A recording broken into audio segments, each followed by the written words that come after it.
Yeah, yeah, yeah, yeah. Whoa, yeah, whoa, whoa, yeah. Shout out to America, the land of the free. Shout out to my brothers, may their souls rest in peace. I may be the goat, but I'm still counting the cheese. My neck be so wet, like I fell into the crowds. Yeah, I be going hard while I'm rapping on this beat. Full of five guys, if you really want some beat. Make their heart stop like everybody sleeps. All the ops out like they done fell asleep. When they ask who's the goat, I tell them that it's me. I run up with a switch if you try to play with me. And shout out to America, the land of the free. And shout out to my brothers, may their souls rest in peace.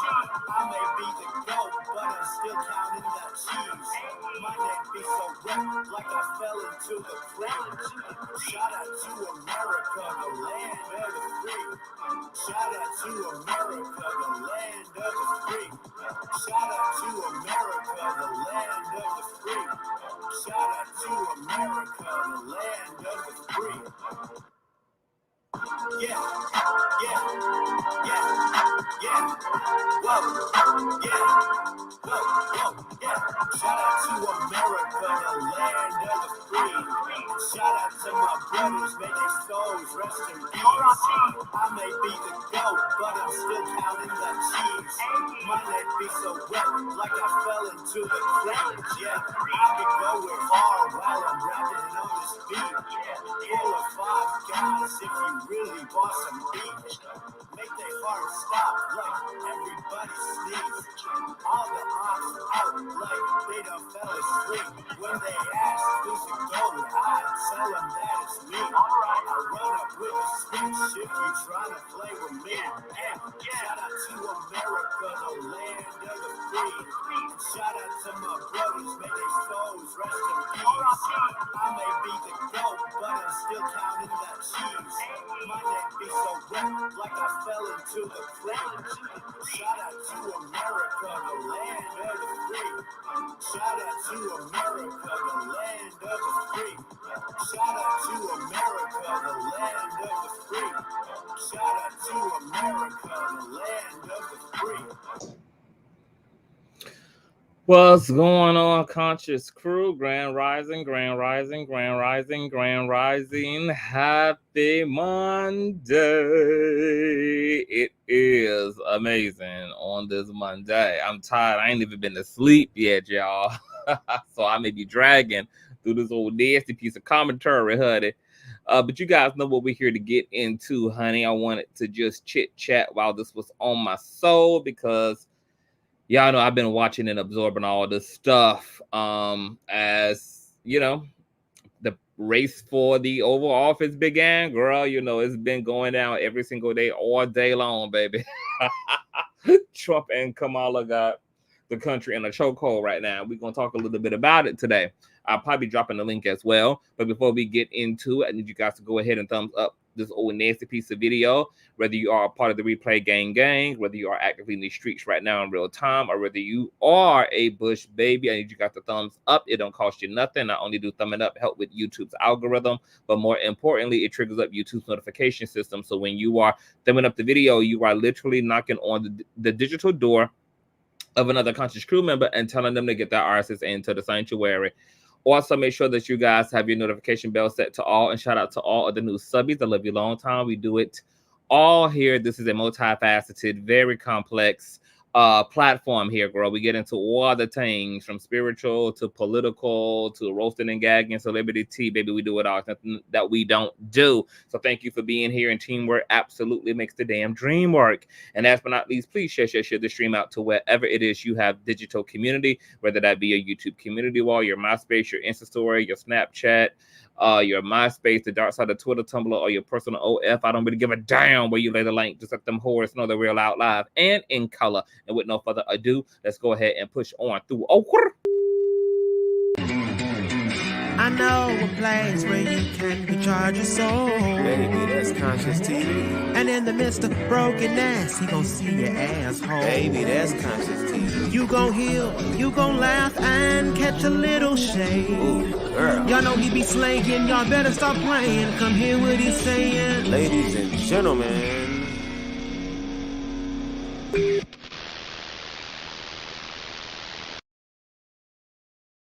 Boom, boom, boom, boom.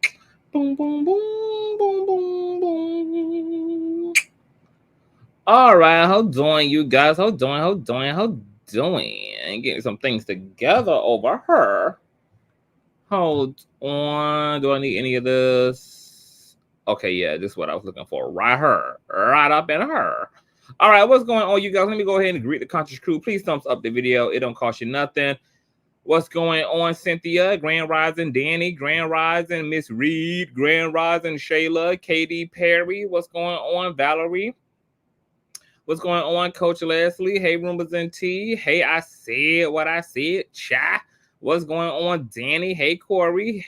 I got two Corys. You got Corey and got Corey. Okay, look at the polarity, honey. Look at the male and female polarity. Look at that, and they stack right up underneath each other, because when one or two come together, honey, okay, when a man finds that him a wife, he finds that what? A good thing, baby. Okay, the two become one, and what? Spirit sugar. All right, what's going on, Star? Hey, boo. Hey, Jordana, what's going on, love? Oh, yeah, I gotta pull up what you had tagged me in. It's okay, no, it's a lot going on, okay, because Miss Jordana had tagged me up in something, child, that got me hollering. So probably tonight after Tea on Top of Tea, I believe we're supposed to be on Nosy's channel tonight at 8 p.m. Eastern Standard Time. But I'll confirm that on the community wall. So you guys be looking at the community wall, girl, for some updates. I know you guys were just like, where is CTV, girl? The streets are dry. Baby, I got to recalibrate. I got to recoup. Okay, so y'all know we was tearing it up the past 2 weeks, and I was definitely letting have last week, baby. We was doing panels. We was all up at all type of interesting hours, honey. We was back to back in our thing. We had the political stuff going on. We had the celebrity stuff going on, girl. We had it going on, honey. So I had to, you know what? Let me take me a standard weekend off like every other damn American, okay? Then I'll just get back to it. First thing, smoking Monday, and I'm tired right now. As soon as I get done with this live, I'm going straight to sleep so I can get ready for tonight's shenanigans, all right? What's going on, grown woman? Don't try me, Grand Rising. Yeah, send me the link, Jordan. Okay, I got it. Thank you for that, boo. Yes, I'm loving this. I need all of you, period. How do you get super chats? Okay, my super chat is not activated, boo, but I do PayPal and Cash App. My PayPal is $Consciouztv, just how it's spelled here on the channel. And then my PayPal is paypal.me/ConsciouzTV as well. Let me put this up here for my Conscious crew members. And thank you in advance, love. Hold on. What's going on, Pangal? What's going on, Donna? Matter of fact, shout out to my baby mother, Jace, for the old nasty piece. Child support check, child. Jace had sent me a donation in the wee hours of the night, girl. I was like, my God, today I ain't even working, honey. This is off-duty tips, baby. Because the content be contenting, honey, whether it's live or not. You know, that's how we like to give it up over her. Okay, that's how we like to give it up. Yes, baby mother. Jace, thank you so much, boo, for the audacity piece. Kish, yeah. All right. Now, we got a lot going on, y'all. I've been listening to a lot of commentary. I've been listening to the aftermath of Kamala's Atlanta rally, which featured Quavo's ghetto ass, and of course, hot girl herself, Megan. You guys know that rally got really mixed reviews.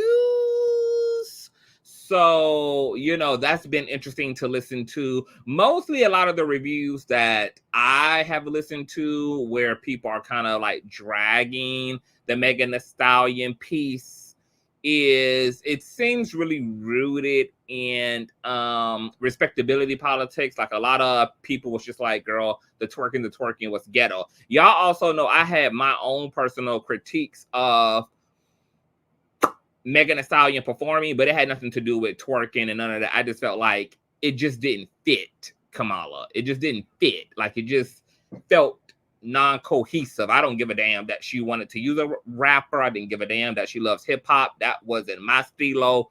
It just seemed a little bit incongruent.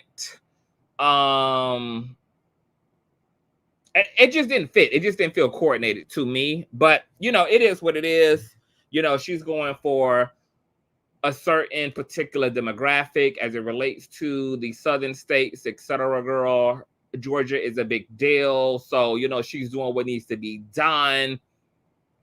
And that's that. Also, there's also been a lot of interesting backlash to Trump and to the NAJB, which you guys know happened, last Thursday. Trump sat down with the NAJB girl, and it was a hot, contentious mess, girl. Some people are praising NAJB for standing on business, especially after the NAJB was about to be completely and utterly canceled, bitch, because, you know, Black consumers and reporters were just like, girl, what in the hell are y'all doing, honey? Like, what are y'all doing? What are y'all doing? What are y'all doing? You know, giving this man a platform, etc. And then we kind of learned more intel. In the aftermath of it, we learned that it was also supposed to be a sit down that also involved Trump's opponent, Kamala, but Kamala was already booked up. She had to speak at a funeral on that day as well. They were trying to zoom it in. It was just too much going on. As we can see, girl, there was all type of technical issues that was confirmed not only by Trump, who let it be known that the equipment was ratchet and low vibrational and cheap as hell, and that was corroborated by one of the panelists, girl, who was like, yeah, girl, I can't hear either. Okay, we know that Roland Martin had wrote his ass on over there to the NAJB, girl. He was the nigga in the front row ad-libbing, honey. Being a live version of Politico, baby, giving Trump that work when Trump had leaned over and said, yeah, there's somebody in the audience who seems to be working for Kamala. You know, he's over here fat checking me. You know, he must be on the payroll. That was Roland Martin's ass down there in the front row, baby, about to have a fit, apparently about to get tossed and thrown the hell out by damn security and shit. They had to tell his big ass to shut the hell up, girl. Then he got backstage and him and some other non-Black person was getting into it, baby. He about to swing and bang and really ratchety up the damn place, girl. It was just a hot motherfucking mess. And guess what? I got my entire life off of all of the shenanigans, baby, because baby, okay? Whether you to the left or whether you to the right, baby, it seemed like, baby, everybody with the shits, girl. So it's ghetto everywhere, girl, okay? Included at a Trump rally where his own Republican folk tried to pop his motherfucking ass, baby, and send his big back orange ass on up to the damn upper room, baby. So everybody is with the damn shits, honey. Everybody, everywhere, girl. It's just going to be given lit and intense. That's why I told y'all asses, keep y'all ass home on election night, bitch. I got a feeling it's going to be cachets all over the damn cities. The Proud Boys and the Proud damn Sisters is going to be out, baby. Running the damn streets with hoodies on and cone robes on and shit, bitch. The Black Panthers going to be blowing up shit, bitch. It's going to be thick, okay, on election night. So I'm encouraging all my conscious crew members, you know, I don't give a damn if no other influencer loses all they damn supporters, baby. I need all the conscious crew to make it back home at night, okay? So I'm gonna need y'all to, you know, have your own little private shindigs, have your own little private election parties and stuff, but don't y'all go out there to them damn for the public ass events, girl. Don't y'all go pooching y'all ass downtown where they're gonna be having fireworks and watch parties for the general public and shit, bitch, because you are inevitably bound to get your ass popped just like Trump ass, because either way they cut it, either way this wind goes, baby, the city is going down in flames, okay? So please be safe on election night. And I am sure that things are going to get just as intense as we get closer and edge closer and edge closer and edge closer to election night, girl, which is coming up, honey. All right. Now, I don't even know where I want to start. First thing, I guess I want to start with what's going on. Lady T, hey, outside the box. What's going on? Dead Chan TM, hey, Doe Eyes TV, hey, boo. I got your email too, boo. I will be responding. I think her and Quavo have been working on a GUN control bill. That'd be really, really, really great. He lost the store of GA in one. Oh, he left the state of GA in one day on period, girl. Okay. That thing hit. It dropped lower than his damn fupa, child. Po thing. Poor thing, honey. If Kamala got him shook, girl. Y'all know that it was there was voice notes and recordings from a fundraiser that JD Vance had led, where he had let it be known, girl, that the Trump team and his administration and the right wing were in shambles, girl. They have been shooketh ever since Kamala has stepped into the motherfucking group chat, girl. They wasn't ready. And unfortunately, the left, Trump being a personality rather than a politician, has had no other strategy to win except for nitpicking and dragging Joe Biden as they did not prepare for Kamala. They did not prepare for Joe to drop out of the race, girl.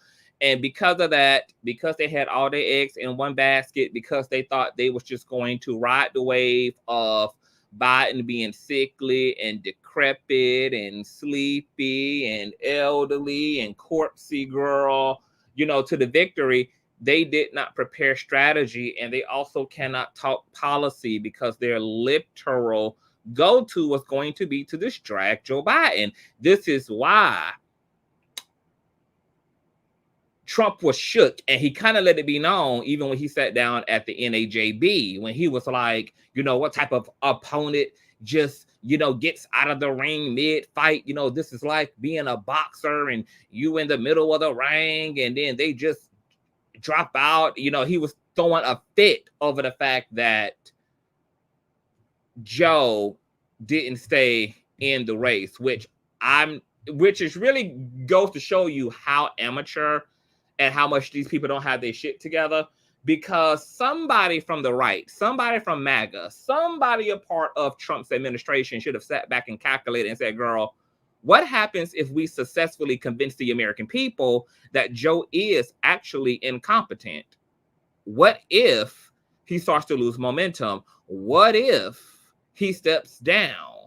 We need to be prepared for a stronger candidate, possibly a younger one, possibly for his VP, because that's who everybody knew would be the obvious one up next if something was to obviously happen to Joe. And the fact that they didn't think that shit through just really goes to show you how surfacey MAGA is, how surfacey Donald Trump is, and how everybody around him is just letting his stupid ass down because they just as raggedy and hoey as the next bitch. Okay? So it's interesting to me because it's clearly giving shook. You guys know he also pulled out of a debate, then kind of teetered around with whether he wanted to do it or not. And then he's trying to strong arm. Now he's trying to strong arm Kamala into debating him as it relates to Fox. And she's like, hell no, my nigga, you going to see me on the 10th like it was originally scheduled, because you and Joe would have been doing another debate on the 10th any damn way.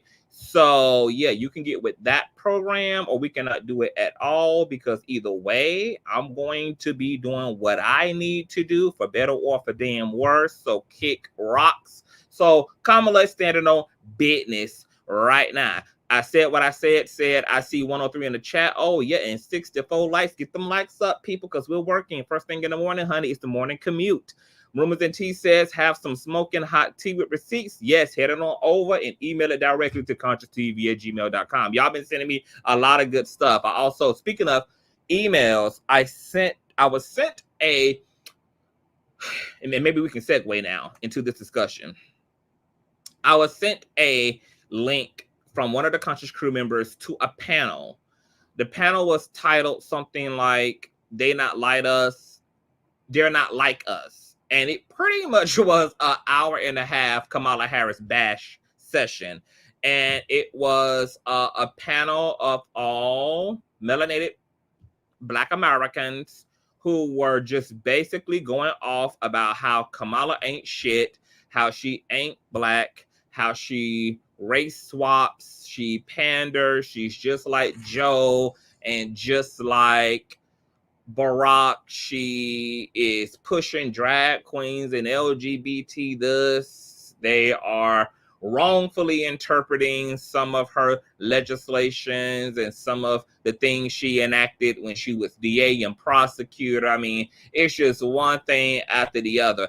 And the thing about it for me is I wanted to sit in and really listen to the opposing side. I wanted to hear both sides, right? Because that's how you get fully informed about what the hell going on. But before I even get into that, let me go ahead and thank you to my baby mother, Vessie, for the old Desi piece of child support check. Thank you, babes. You be blessed as well. Thank you, baby mother. I want to clarify that I am not a Democrat. I am not a Republican. I'm just a spirit within human form wanting to live in a fair and thriving system. Okay? So politics have never been something I've indulged in. This is probably the most conversation I've ever had about politics collectively in all 38 years of my damn life. So I don't belong to no party. I'm a non-partisan. Okay? I am not a Republican, I'm not a Dem, I'm not a liberal, I'm not a conservative, I'm not another that, because honestly, it really just depends on what the hell is going on, that you will find me agreeing probably with a little bit of this and a little bit of that, because I just think that that's really wholeheartedly most of us can agree to a little bit of this and a little bit of that. Okay, so I don't have no allegiance to their side. So I wanted to hear both sides in this case. Obviously, I was flooded with a lot of misinformation about Kamala when her and Joe first started. You know, I heard, you know, all the same shit that we hearing now. Oh, she race swapped. She locked up all these Black people. She, you know, just all of that.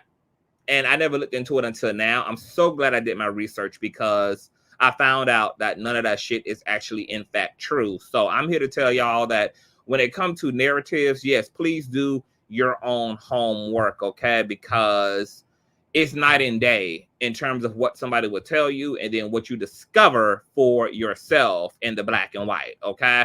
And we'll get a little bit into that as well.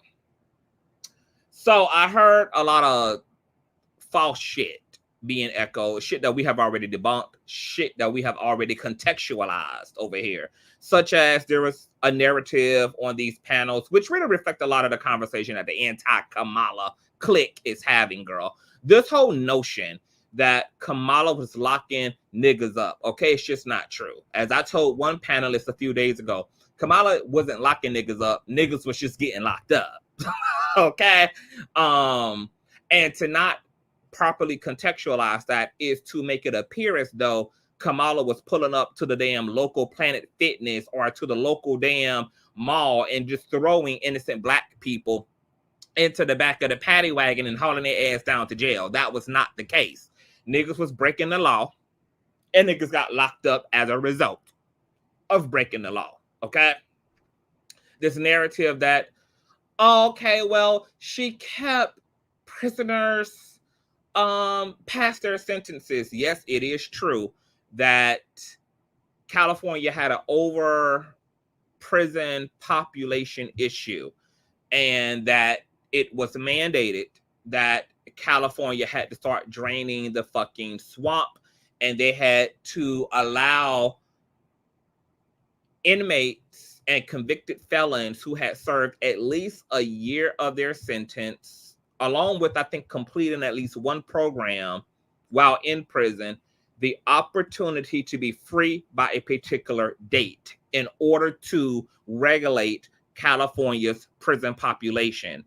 At the time, unfortunately, California was also having a wildfire issue. And Kamala's office was allowing the firefighter force to utilize the prison population to do a lot of residual work and aid as it relates to those fires, like picking up trash and cleaning up debris and doing a lot of the secondary work. And Kamala ended up keeping men who should have been released 9 months prior to still be in prison working on behalf of the state as firefighter aid for almost a year past their due dates. Okay. Out of order. There's no real excuse for that. On a humanistic side, I can understand and empathize with Kamala feeling possibly like her back was up against the wall. Here it is, California was already struggling with firefighter aid. California was burning down to the damn ground, and they still didn't really have what all they needed in terms of resources, even with the aid of the prison population. So I can imagine the terror and the fear that Kamala as a leader felt. Well, damn, if we're already struggling, girl, if we already, can't tame this shit, and this is with the aid of the prison population, girl, then we're going to be in even bigger shits. As it relates to letting these people go, because they won't have a California to go back to. However, it was mandated, and it was federally mandated. So regardless of what Kamala felt, yes, she should have released those motherfucking black men. However, because of why she was holding on to them, to these black people, 9 months past when they should have been released, even though I still can't agree to it because she didn't uphold the law and the mandate, but I also understand. I would probably be more bent out of shape about it had there been no real substantive reason why she was still holding on to those black and brown folk. But I get it. Then there was this whole thing about truancy, and she was just locking black families up. She did not care what happened to these black families. What the haters are not telling y'all, and we've already discussed this too. We had a whole live stream about this. Go and look back at Kamala Harris's truancy law and catch up on that. Kamala Harris, once again, California got a lot of issues, girl. They got a crime issue. They got a criminal issue. They had a truancy issue as well. Kamala decided to regulate the truancy issue by pretty much putting into place truancy legislation that allowed the state to prosecute parents who were allowing their children to miss more than 20 days without a valid excuse, okay? Now, the truancy legislation wasn't just like, we're going to lock them up if they just don't have an excuse over 20 days. There was a whole package deal that came with truancy, okay? If your child was struggling, if there's a reason why your child couldn't make it to school, if there were things going on economically or whatever the case may be that prohibited the child from getting to school and getting a formal education, there was like a whole package program where Kamala put together like a mentorship program. There was all these other resources for the parents and for the child to help aid and abet, these children being able to get to school and back. What the Kamala Harris haters are not telling y'all about the truancy issues as well is that there were children who were missing 120 fucking days of school, 150 fucking days of school. Like extreme amounts of days of school gone unaccounted for. Okay, no doctor's excuse, no medical excuse, no nothing. And on top of that, Kamala and her office found that there was a link between the amount of people they were locking up and the amount of people who were not getting a formal education.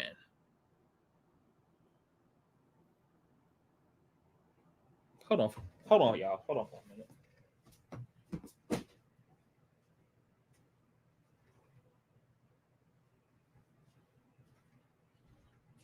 Oh, shit.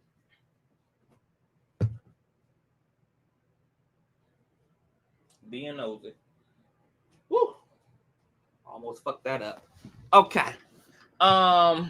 So she realized that there was a link between the criminality and the criminals and there being a gap in education. So she decided to remedy that by lighting the fire underneath the parents' ass, by penalizing them if they were not persistent in getting their children to school, because these kids, as a result of not getting an education, not getting a GED, not getting a high school diploma, were relying on crime, turning to gang violence, and endangering the law-abiding citizens, complicating things for the law-abiding citizens of California, etc., girl.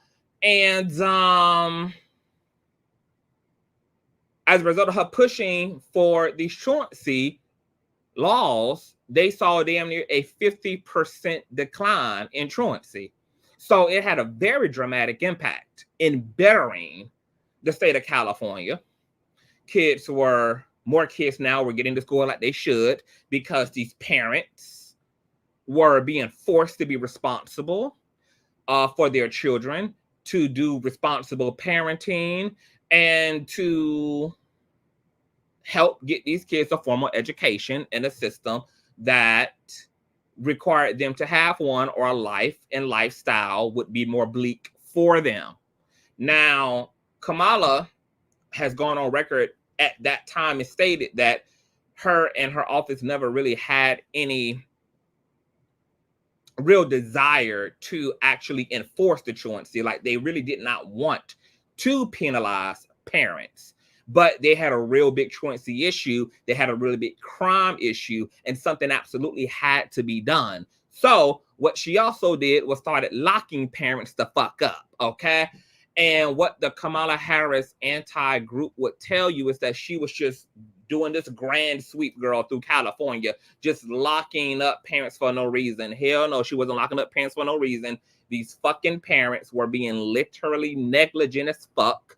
The truancy laws had a dramatic and positive impact on the truancy issue in California at that time. And what they're not telling you is that Kamala's office only locked up less than 20 parents, okay? That would include Sherry Peoples, who was locked up on the same day along with 5 other parents, okay, who were found to be in violation of the truancy laws. Now, Sherry Peoples is a exception to the rule, because Sherry Peoples was one of those parents who should not have ever been locked up. She had just reason to have had her child having an inconsistent presence at school, because her daughter suffered from sickle cell. She was having bouts of sickle cell. She was sick. She was in and out of the hospital. The school already had all the medical information. She already had everything she needed to have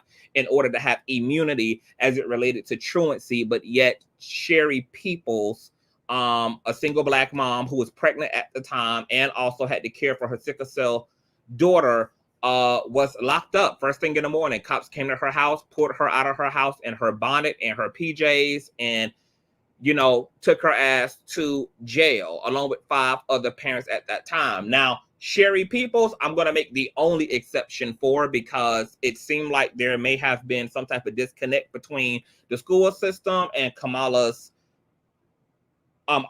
office in terms of paperwork. So unfortunately, Sherry Peoples, you know, she got vacuumed up into the vortex of the truancy situation by accident. I've been trying to see if Kamala office ever made that right with Sherry Peoples. I haven't got any confirmation on that yet.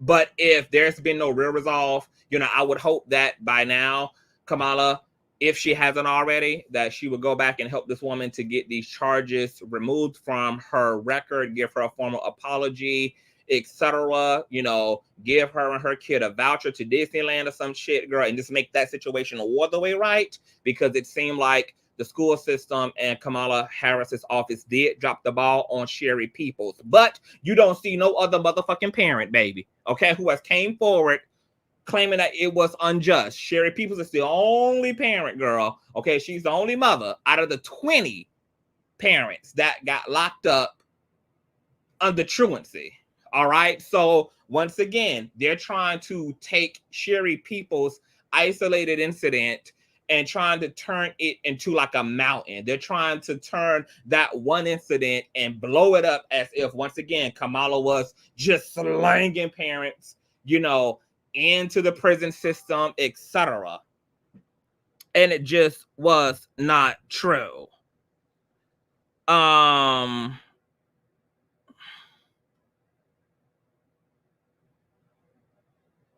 my God, these people love me. Wait a minute, y'all. Hi Davion, how are you doing? I would love to hear what's new. I wanted to reach out to you to see if you're interested in our content partners program. The purpose of the program is to get you access to additional media coverage opportunities, because this is one of the most common requests we get about how we can further help business and creatives. Members get access to exclusive opportunities to be featured by both Voyage and our extensive network of local bloggers, podcasters, and Instagram and content creators. Oh my goodness. So I'm sorry, you guys. One of the publications that I interviewed for reached out to me and is extending a partnership program to me.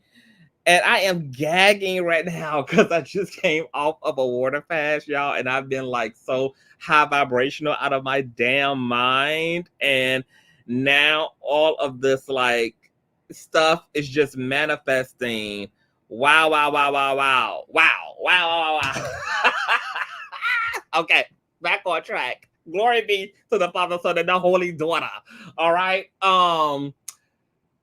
So people are just not telling the entire truth, okay? They're not, people are just kind of cherry picking through Kamala Harris's stuff and her past to make it seem like she's some multiracial coon who is really doing the work of massa, who doesn't give a damn about Black folk or people of color, who use her executive powers to just oppress and stomp out, you know, the Black lower class. All these things, once again, are not true. And if you don't look at the context and you don't get into the details, you would think otherwise. You would think that the surface narrative is true, because the way she looked on the surface, it looked like that's what she was doing. She wasn't. All these people who out here talking about Kamala don't love the kids, she don't like the kids, How the fuck she don't care for Black kids when she literally implemented truancy laws in order to get minority people who, because that's the class of folk who were struggling with truancy, to get their asses to taking accountability for their kids and making sure that they got a goddamn education. She was trying to help the motherfucking kids by putting pressure and putting her foot, her bloody red bottom, okay, on their parents' necks. And the fact that they saw a 50% decline in truancy violations lets you know that this population of negligent parents were literally just sitting around, not parenting, not having their kids in school just for the hell of it. It took Kamala to threaten them with jail time, to threaten them with fines, to threaten them with misdemeanor charges in order for them to do what the fuck should have came natural to them, which is the parent, because y'all laid down and had these kids, not Kamala. Y'all laid down and had them, and y'all are not taking care of them. And then everybody else who lives in California is having to suffer because the negligent children of yesterday are becoming the criminals of fucking today and are looting and stealing and murdering and once again leading with the life of crime as a result of trying to compensate for not having conscious, focused, and present, responsible fucking parents. And yet, these same podcasters and influencers who are dragging Kamala are literally, if you let them tell it, girl, they so pro-black. They so pro underclass. They're so pro minority class, and Kamala is the big bad wolf. Then you should be standing behind what her and her office did, because she was the one thinking about the fucking children. She was the one trying to save them, trying to make sure they were in school, because there's also data that shows that young people who are idle-minded typically make up for the difference by getting into trouble. Okay, here it was. She was trying to give these kids a shot in a system that their parents didn't give a damn about subjecting them to, as a result of laying it down low and spreading motherfucking wide. Here it was. She was trying to make up for what these minority children's parents were not prioritizing, which was at least a standard education in their lives so that they could be literate, okay, and reasonably intelligent and critical in their thinking and observing. If you care about the quality of life for Black and brown people, that is something you would have had to stand behind. You can't slam Kamala and then be pro Black children, pro Black parents, because what you do is you inadvertently say, well, all of that was okay. It was okay for Black and brown people, for whoever makes up the lower class of California, to just bring young people into this world, not feed them, not have them learn, not have them be intelligent, not have them get an education, not etc. But the reason why they won't nuance the conversation and they won't properly inform you is because it doesn't fit their narrative. They want you to believe that Kamala is some race, is some ethnic chameleon who once again is ripping the brains and ripping the backside out of the Black and brown fucking community. What they also won't tell you is that during her time as DA and prosecutor, she Blackenized her whole fucking office. She literally swept and drained that swamp as well and put Black women and Black queer people into positions of power while she was in office. Once again, people who typically have no structural power. People who typically get washed and rinsed in the system. What's going on, Reese? Hey, this beach is better. Hey, y'all. Hey, Teresa. That's what they're not telling y'all, that this biracial, multiracial monster, okay, who just hates the Black community, girl, when she came into power, cleared the space so that she could put other Black and brown minority people in positions of influence and power. But she hates people of color so bad. And she hates Black folks so bad, baby. She's so not Black. So not Black. I mean, I cannot tell you how preposterous and how absurd and how dysmorphed the misinformation is out there about Kamala Harris. Actually, Kamala Harris was so focused and so educated about the issue that minority people were in, girl, that she understood that if a lot of the Black and brown folk that make up her California base, her San Francisco base, girl, were having to be locked up for crimes they were committing, but then walk back into the state with felonies for non-violent offenses, that life would be even more fucked up and harder. So guess what she did? She took a fucking licking and got herself into trouble with her own base by reducing non-violent offenses that California prior to her was classifying as felonies, and she was reducing them to misdemeanors. And guess what? Californians got upset at her because they wanted somebody who was tough on crime, and rightfully so. This was a community, a city, a state that's ravaged with theft and criminality and burglary and murder and gang violence, etc. And, you know, to the everyday person who is really just focused about their own well-being and safety, you know, common sense would tell them that, well, if there were harsher penalties, right, this can slow down crime. But California had harsher penalties already in place. It wasn't slowing down crime.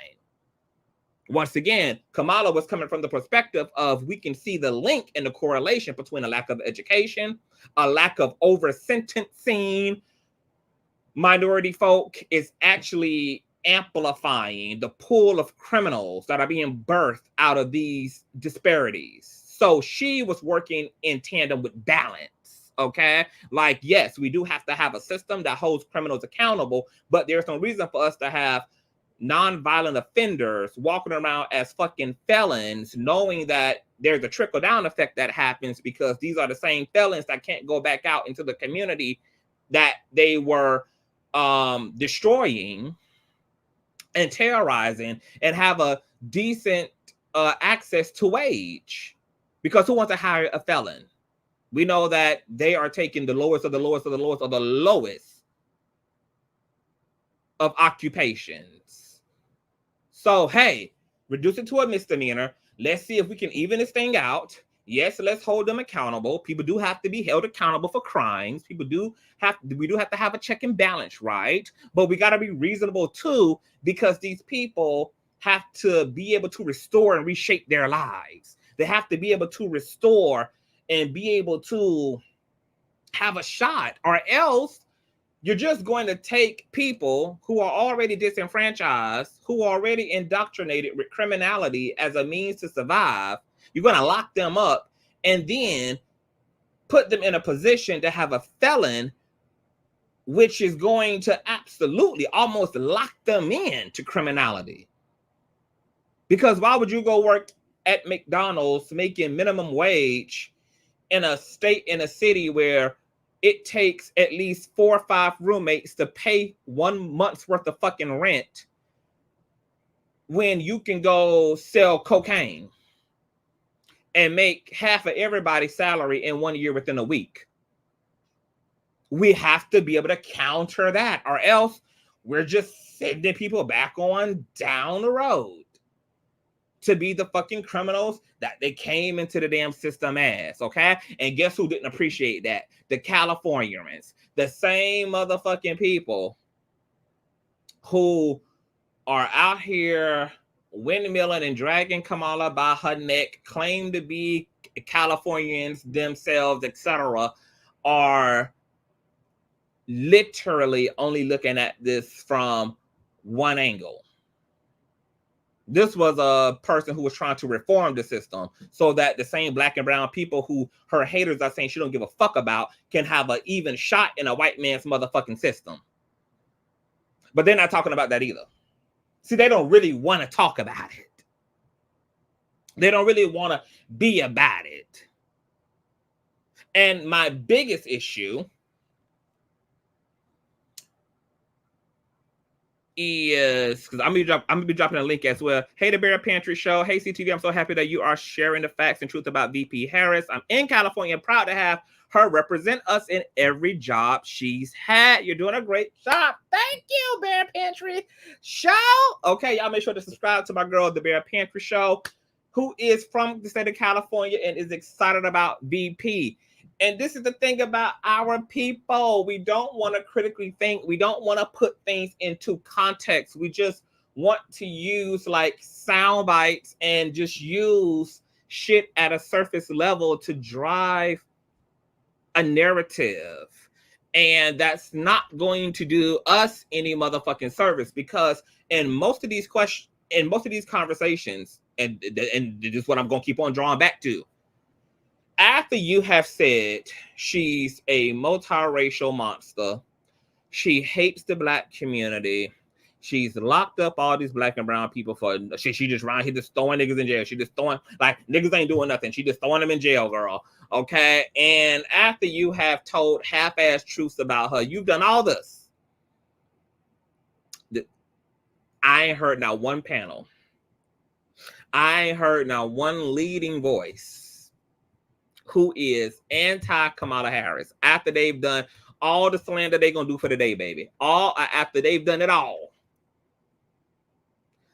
I ain't heard not nail one of them give a solution in terms of, okay, if you remove Kamala, then what?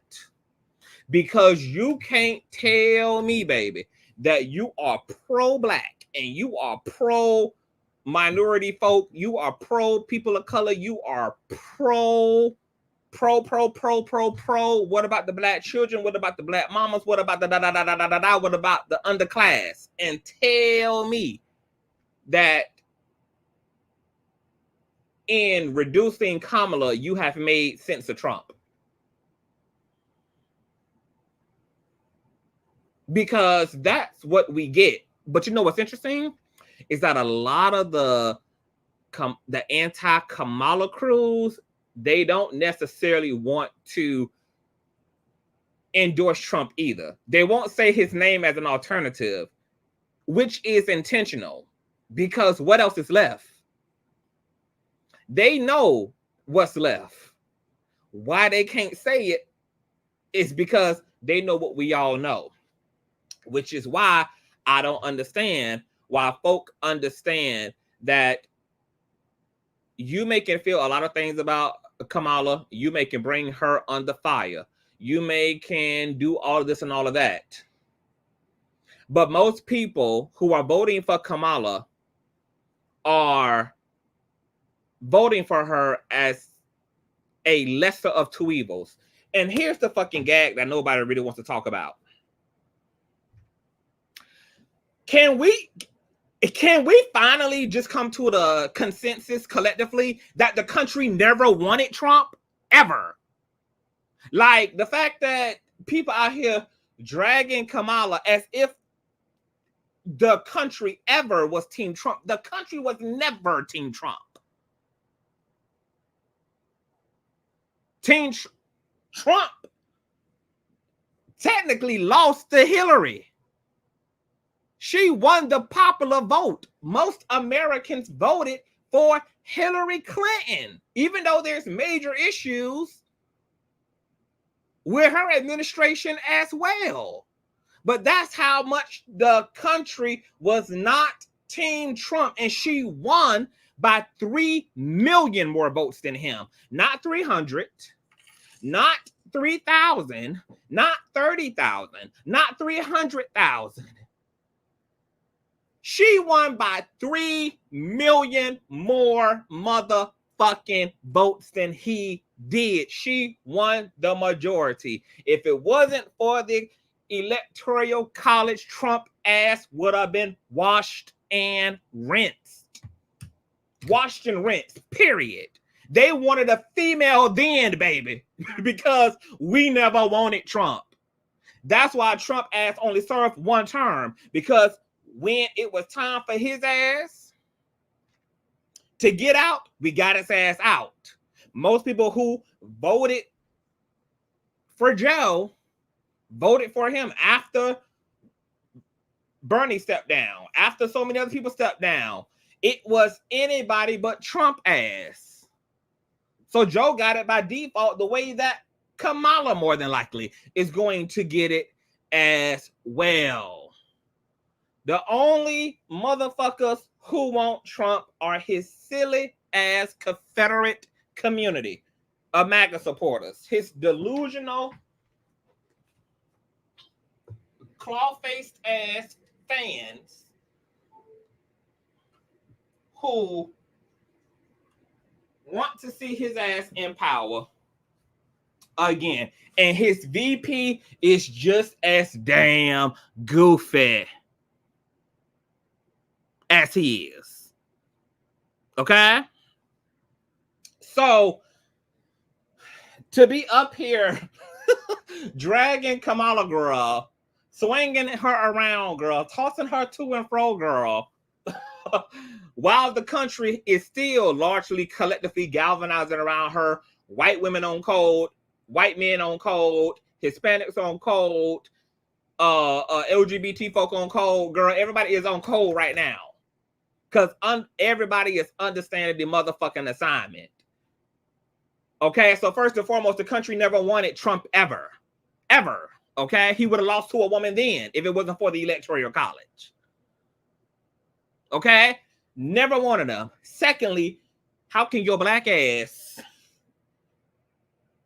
in a situation where everybody is just understanding the assignment, voting something they absolutely don't want, it doesn't matter how much Trump wants to distance himself from Project 2025. Everybody connected to his administration already has had a hand and foot in Project 2025 and has already for months and for years been out here rallying behind 2025. Okay, so the cat is already out of the bag. There's no way to put it back into the bag. Okay, we know that Trump is a liar, just like y'all thought that Trump won the 2024 presidential debate. But upon a fact checker, Trump lied for a whole fucking hour and a half. Specifically told 50 fucking lies to Joe Biden's 9. 50 to Joe Biden's 9 lies. Okay? Just lies and lies and lies and lies. Not to mention that Trump and his administration were trying to enact parts of Project 2025 when his ass was in office. Guess what? All of his recent commentary about giving police officers qualified immunity is, guess what? A Project 2025 mandate. He ain't using the damn language Project 2025, but everything he wants to do, everything he plans on implementing, everything he's talking as a political talking point is a verse out of Project 2025. Now, in the aftermath of everything that's wrong with the criminal justice system, we got Sonia Massey, who just was unalived heinously by an officer because she rebuked him in the name of the Father, Son, and the Holy Daughter. Only for him to go outside to the rest of his compadres and call her a crazy bitch who tried to douse him with boiling water. Hell, it might as well have been holy water. He wants to give police officers qualified immunity. So rather than the officers themselves be charged, rather than they be penalized criminally and civilly, it would have to be the state itself. It would have to be wrestled out from a constitutional standpoint. Now, the thing about that is, I think both should be the case. The state, the police department should be held accountable and liable, and the fucking officers.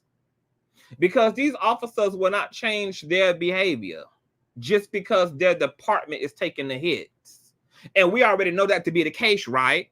Because who's a perfect example and a receipt of what I'm saying? Sean Grayson, the man who unjustly murdered Sonia Massey, who was able to transfer from 6 different police departments, even getting fired from one 2 years prior to unaliving Sonia Massey because he was falsifying police documents.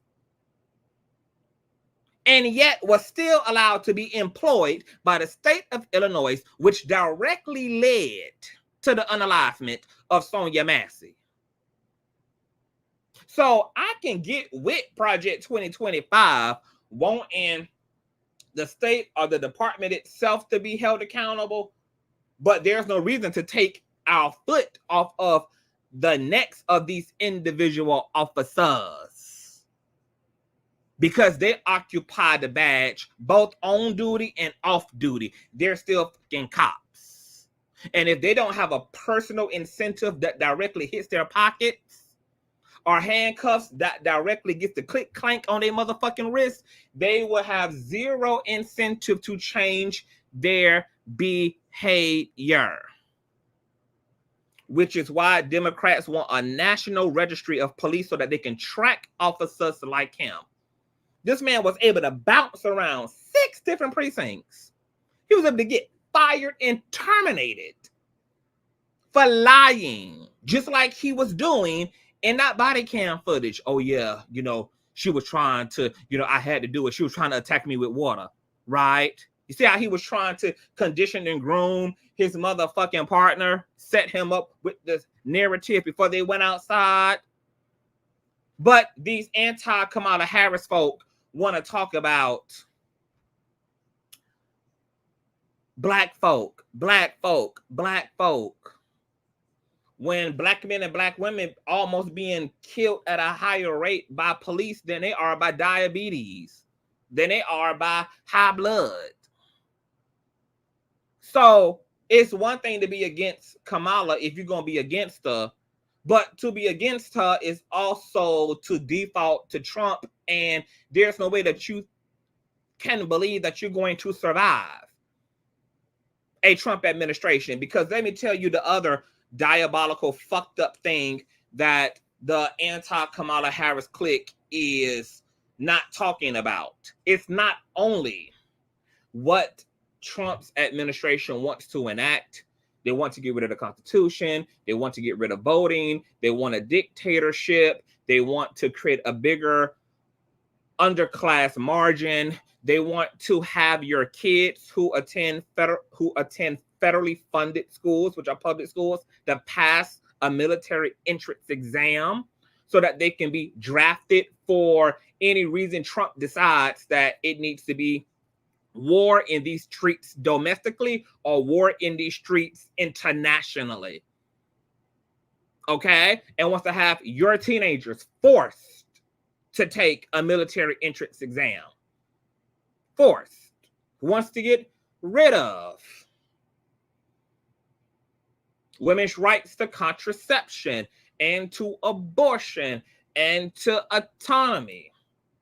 Wants to make your medical records accessible and damn near public so that they can plow through it and also penalize women who are not going to have an abortion but already have had one. The same ex-commander-in-chief who wants to stockpile the military with 18-year-olds and 19-year-olds and 20-year-olds and people fresh out of high school, guess what? Also wants to get rid of all of the protection and provisions made for veterans. So after he's used your children and your nieces and your nephews and your grandbabies to fight in his wars internationally and domestically, traumatize them through drafting, etc., has no plans of taking care of them once they become veterans. Once they've paid their dues. Once they've done for the country in the name and in the pledge of an allegiance to the system. Wants to get rid of overtime.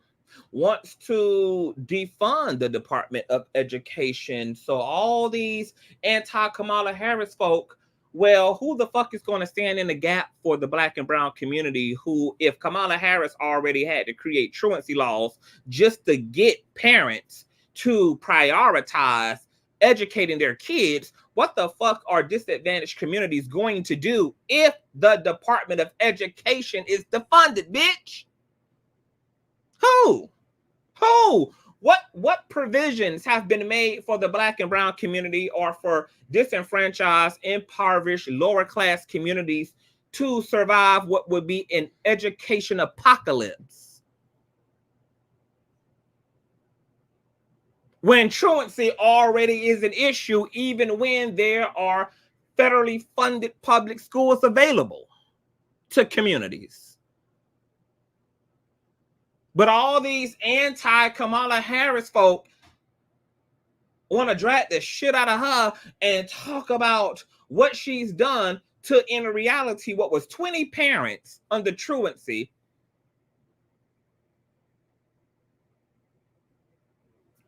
don't want to talk about what's the alternative then.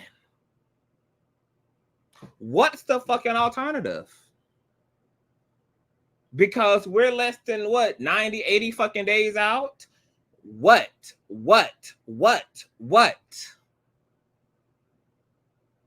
And the fact that they have to go back to her time as DA and prosecutor is really telling in and of itself. Where are all these Black and brown people she done locked up unmercifully as VP? The last 4 years, the last 5 years. These people got to go all the way back to 2011 and 2013. And to be honest, I'm a little bit disappointed in even Sherry Peoples. Because even though I understand being traumatized and caught up in the vortex of that truancy shit, because Kamala and the school district did drop the ball on Sherry Peoples, but I'm low-key disappointed that Sherry People, who had already did her press run in 2013 and 2014, she had already spoken with people. She had already ran around the country, dragging the fuck out of Kamala in her office, and rightfully so. I don't take that away from her. But to jump back into the fray in 2024 about an era from her office in 2013 at a time where the left is having to fucking contend with yet one of the most diabolical fucking resets of democracy in modern history is wild as fuck to me. Like, you couldn't have just took that to the Lord at this time, girl, because we really are in a fight for our lives. And it's hard to believe that any of these people have read Project 2024, which has already been proven. We've already done the live streams. I've already shown y'all the fucking facts that every motherfucking person who has ever shook Donald Trump's hand, been hired by him, was part of his administration and is currently part of his administration, single-handedly produced, directed, and scripted Mandate for Leadership, the Project 2025 New World Order for the Right. Like, to think that you would even have a shot as a minority person, because Trump is not just coming back, baby. He's coming back with a vengeance if you don't understand. The man is literally, he sat in that NAJB interview and tried to virtualize, tried to virtuify the insurrectors. He literally said, I will pardon those privileged motherfuckers. The interviewer had to say, girl, they've already been convicted. But remember, that makes sense, right? Because this is the same person, this is the same ex-president who wants to give police like Sean Gracie qualified immunity. Because Trump sat right there on that NAJB stage in front of a Black audience, in front of Black interviewees and journalists and authors and Black economics and all, and also blamed Sonia Massey. He said, I saw, I just saw it differently, I saw it differently. This man.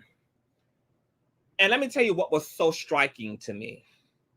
What was so striking to me is that, baby, the way that Trump ass was triggered when they got to asking him about prosecuting the insurrectors girl, this man went into such a diatribe in defense of these privileged folk. Oh, well, you know, yeah, I would pardon them because they were subjected to an unjust, lopsided system. But when black people are talking to his ass about a lopsided ass motherfucking system, that system is correct. You want to give police officers who are unaliving, particularly black and brown people, because the argument is always, oh, well, white officers kill, white officers unalive white people too. Yes, they fucking do. But the context a lot of times for why officers are being inappropriate and are doing the most when they're policing our black asses is because there is an issue of undiagnosed, undiscernible racism and the mishandling of black and brown people who have to be frisked, who have to be stopped, who have to call upon the powers that be for intervention.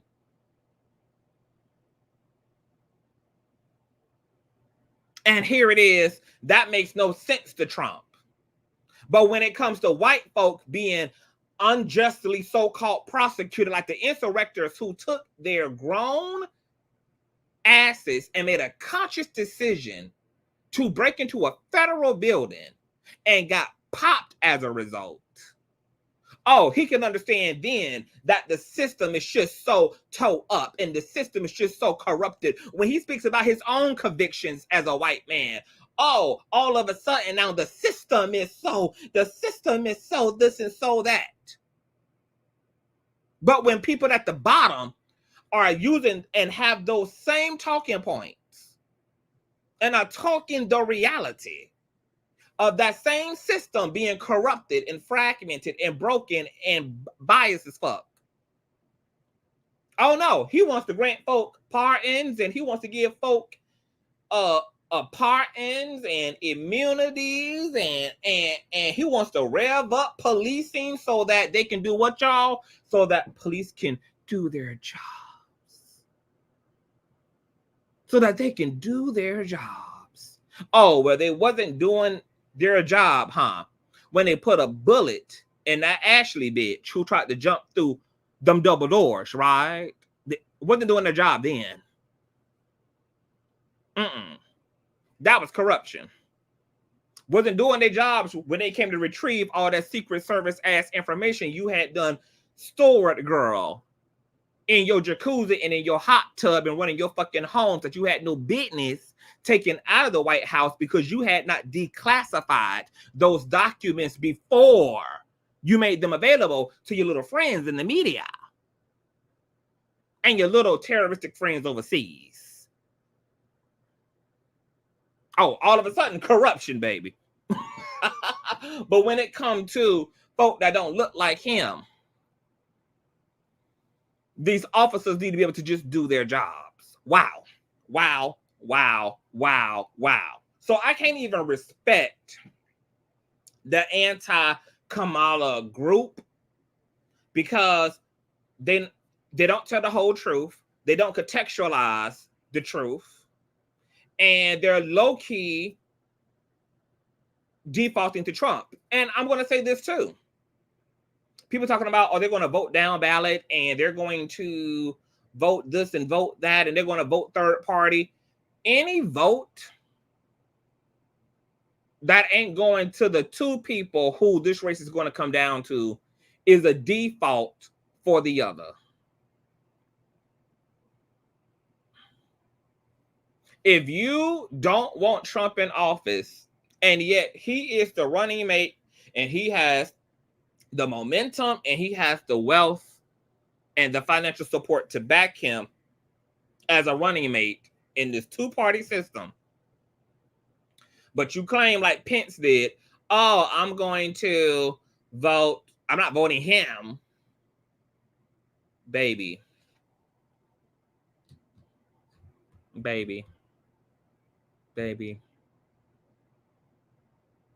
There's only two parties here. And only one of these parties are going to come out victorious. And you might as well just not vote at all if you're not going to vote for either party. because every other vote is literally just completely and utterly baseless. You might as well just reserve your vote altogether, as far as I'm concerned. There's so many Black and brown people right now who are focused on Kamala.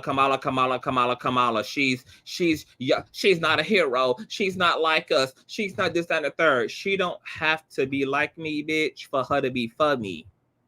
Okay? And she don't have to be like me, because if we agree that Project 2025 ain't like either one of us, bitch, then I'm with it. Okay? There's only a few things right now we need to be on the same code about, baby. I wouldn't give a damn if Kamala was a white woman right now. If she was a white woman who had good damn sense and is in opposition to Trump's ignorant ass and his ignorant band of cohorts running their ass up into the Oval Office to do the motherfucking most with that missile launch button, with their Congress, with their Supreme, with this, with their motherfucking fraudulency and criminality hole, there's not an argument between a DA / state prosecutor, currently VP, and a fucking convicted felon. Like, are you dumb? There's not even a conversation. And the fact that people think there's actually a conversation.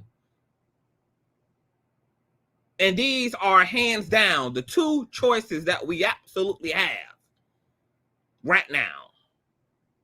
Nobody else got steam. Nobody else got funding. Nobody else got motion. We are down to the final hour, Cinderella. And the fact that people think that in all they can say negatively about Kamala, that it makes a convicted felon make sense as a fucking president. Wow.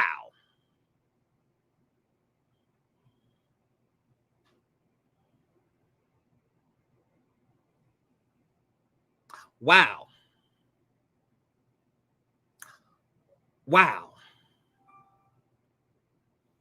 I really don't know what else to say other than wow. Wow. People talk about, oh, well, Kamala doesn't have her mission statement on her website.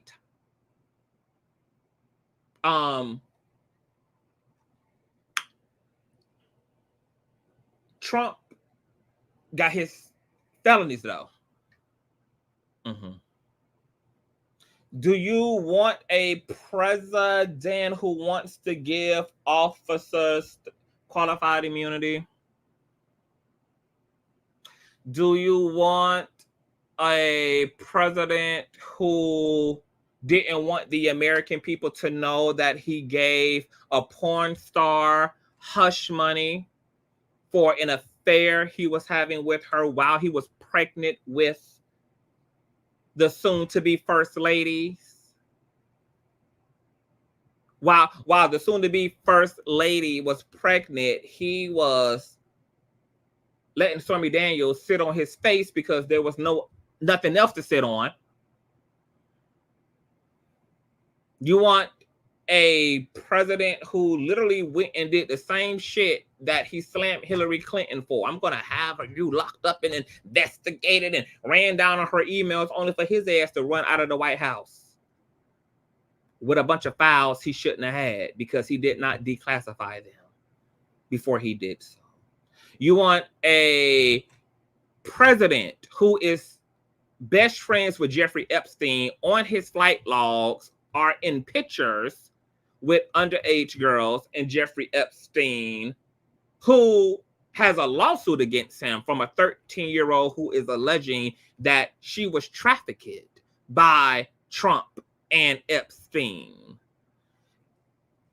And all that has been distorted about Kamala Harris, and all that has been conflated, and all the misinformation that has been intermixed around Kamala's name, I still ain't heard one motherfucking argument, even if I took all those things to be true, which they are not, about Kamala, that has made Trump make sense.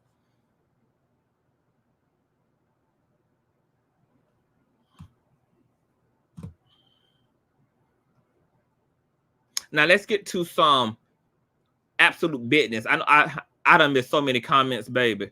Let me read some of the comments before we get to some more business here. Ray says, and nobody else has a mention. What's going on, BJ? Grand Rise and Vote Blue. It what it is says Harris 2024 period. Rumors and T says, and people need to understand if they wanted to have the third party an actual real contender, they should have done that work to make him an actual real contender and at least 2 years ago. And there's people right now talking about, oh, third party. I was listening to Mark Lamont Hill, you know, talk to and, you know, and God bless his heart. Hold on, y'all. I'm getting so many goddamn emails. Let me see if I can pull up this thing. What is this? Okay. Yeah. You know, he was like, you know, we could vote third party. Yeah, maybe ideally 4 years from now. You know, and if Kamala can't avoid getting popped her damn self. But you know, we 3 months out. There hasn't been a third party. No third party candidate has won the presidency since the Republican Party became the second major party in 1856. Since then, a third party candidate won states in 5 elections: 1892, 1912, 1924, 1948, and 1968. 1992 was the last time a third party candidate won over 5% of the vote and placed second in any state. Ain't won a damn thing. So why the hell are we talking third party right now? What's going on, Rivers? Wow, what's going on? Cat Mouse is preaching this fine Monday. Why the hell we talking third party 3 months out from our damn presidential election, baby? Why? Why? Who these folk is, okay? Maybe we can spend the next 4 years getting seriously educated, okay? Because we got a lot of work to do as people ourselves in terms of our local elections, our state senators, governors, mayors, etc. It does not stop with the goddamn presidents. We got a lot of strategizing, and I would suggest we do it. And before we get into the business of it all, I want to say this too. What the hell was I going to say too?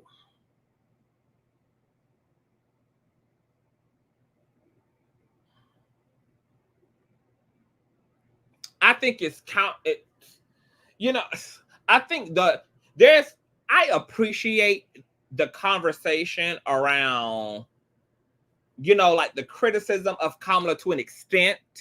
However, now I'm beginning to also feel that it's counterproductive, because the reality is it's her and Trump, and basically she's coming.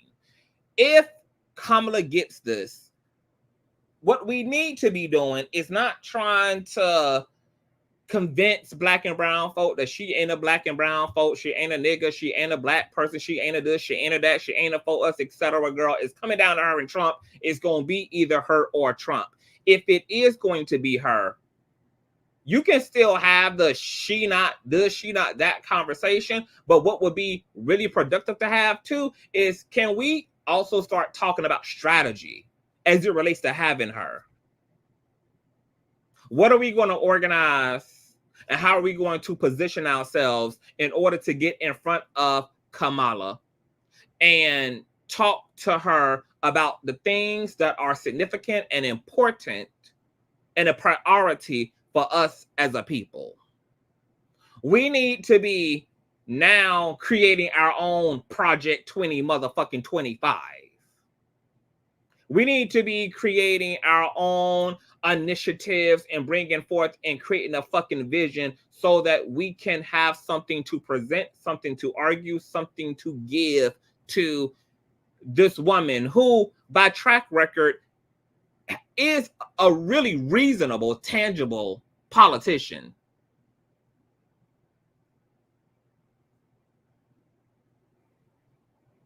The next few months need to be us organizing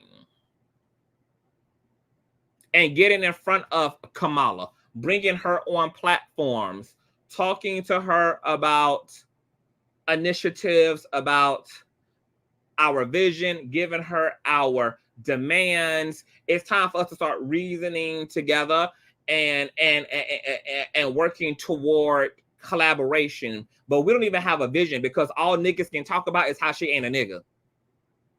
Now, ain't none of them got a Project 2025. All they can even talk about is reparations. Bitch, you ain't had reparations in 465 plus motherfucking years. You can do another 4 years without them, bitch, if you don't get them. For that to be where the conversation caps, bitch, is what about reparations, girl? We got a whole lot of other shit. We need implemented. We need rallied up. We need motherfucking done.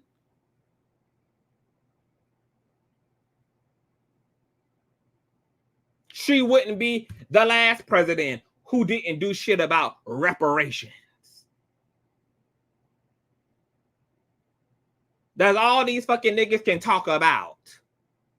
They ain't got nothing particular, nothing specific outside of a damn reparations conversation that they want to talk to this damn woman about.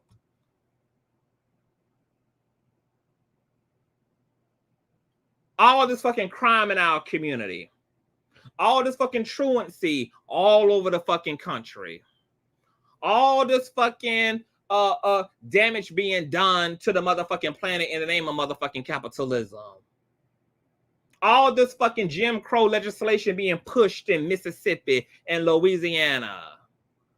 All this motherfucking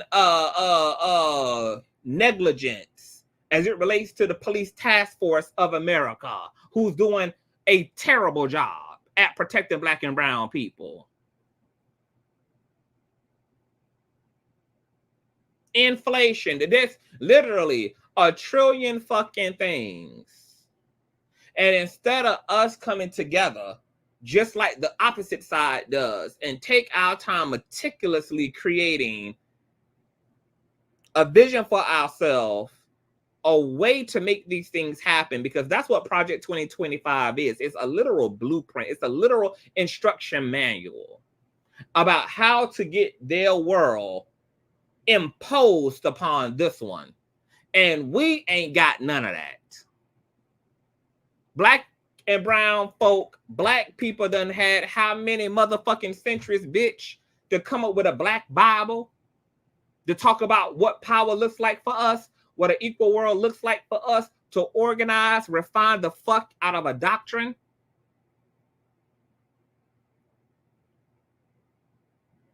So that we have a starting base and a go-to reference for what we can bring to any of the political power that surrounds us, that's in our peripheral.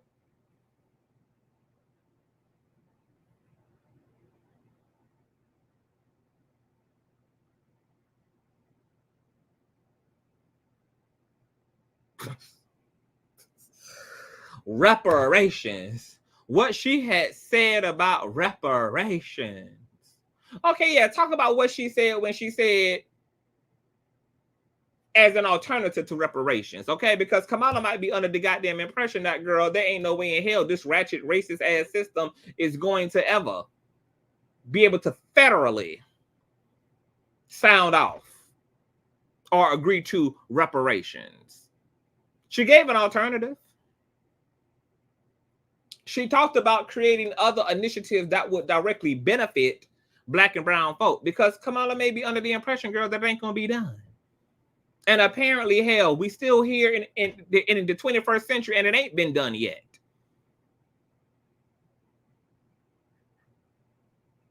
And whether that's going to be done or not, there's other shit that we do need to be done. So we need to now be strategizing toward what are we going to be working with her on. What else do we need her for? Now that we got her, we gonna get her. We need to be working toward our own mandate for leadership. But instead, Black and brown people want to sit around all motherfucking day on the internet and talk shit. Talk shit. Talk shit all day. Kamala this, Kamala that. Bitch, what are you?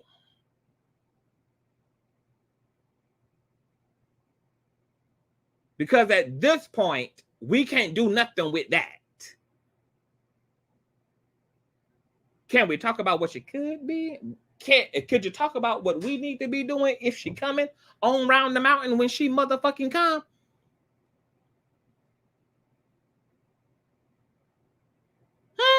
Because that would be real nice. It would be great to know that it would be great to feel confident going into the Kamala Harris era. Because, baby, people talking about, oh, she don't got a mission statement. She don't got a mission statement. Maybe that's where we can help her at. We can help her develop a goddamn mission statement. But see, y'all want to just sound off and talk shit and blow steam and go fucking bald. Talking about this woman so motherfucking bad, maybe the universe hasn't allowed her ass to develop a damn mission statement yet, because that's what the hell we supposed to be developing for her ass. Since we so needy, girl, and we got so many needs that need to be met, baby, we should already damn have a 200,000 page ass goddamn mandate for leadership by now.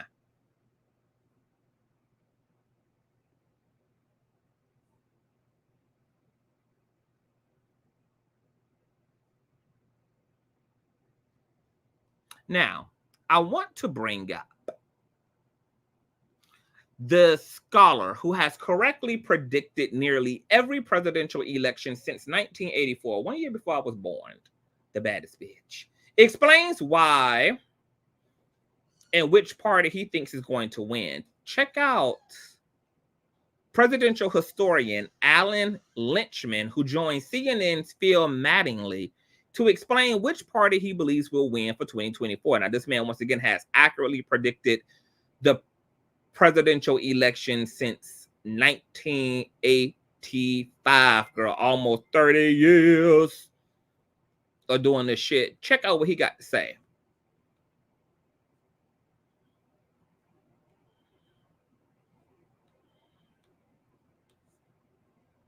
Billy, I need help with the And thumbs up, up, up, up, up the video, you guys, because we were working our ass off this morning. MOV. Vehicle features. Thumbs no up and share, accidents, share, right? share, share, share like you don't care. Generating offer. Carvana can pick it up tomorrow. That's an amazing offer. But do you still need help with the clicker? I'll ask your Hurry the sister. hell up, CNN. Sell your car the easy way with Carvana.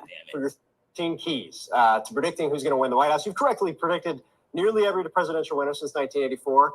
I'm not going to tick through all of the keys here, but what stands out to you in terms of what's happened in the last 3 weeks, particularly as Kamala Harris has become the Democratic nominee? What is so amazing is how little has changed on the keys. The keys are the North Star. They're not affected by any of these campaign events. The keys tap into the structure of how presidential elections work as votes up or down on the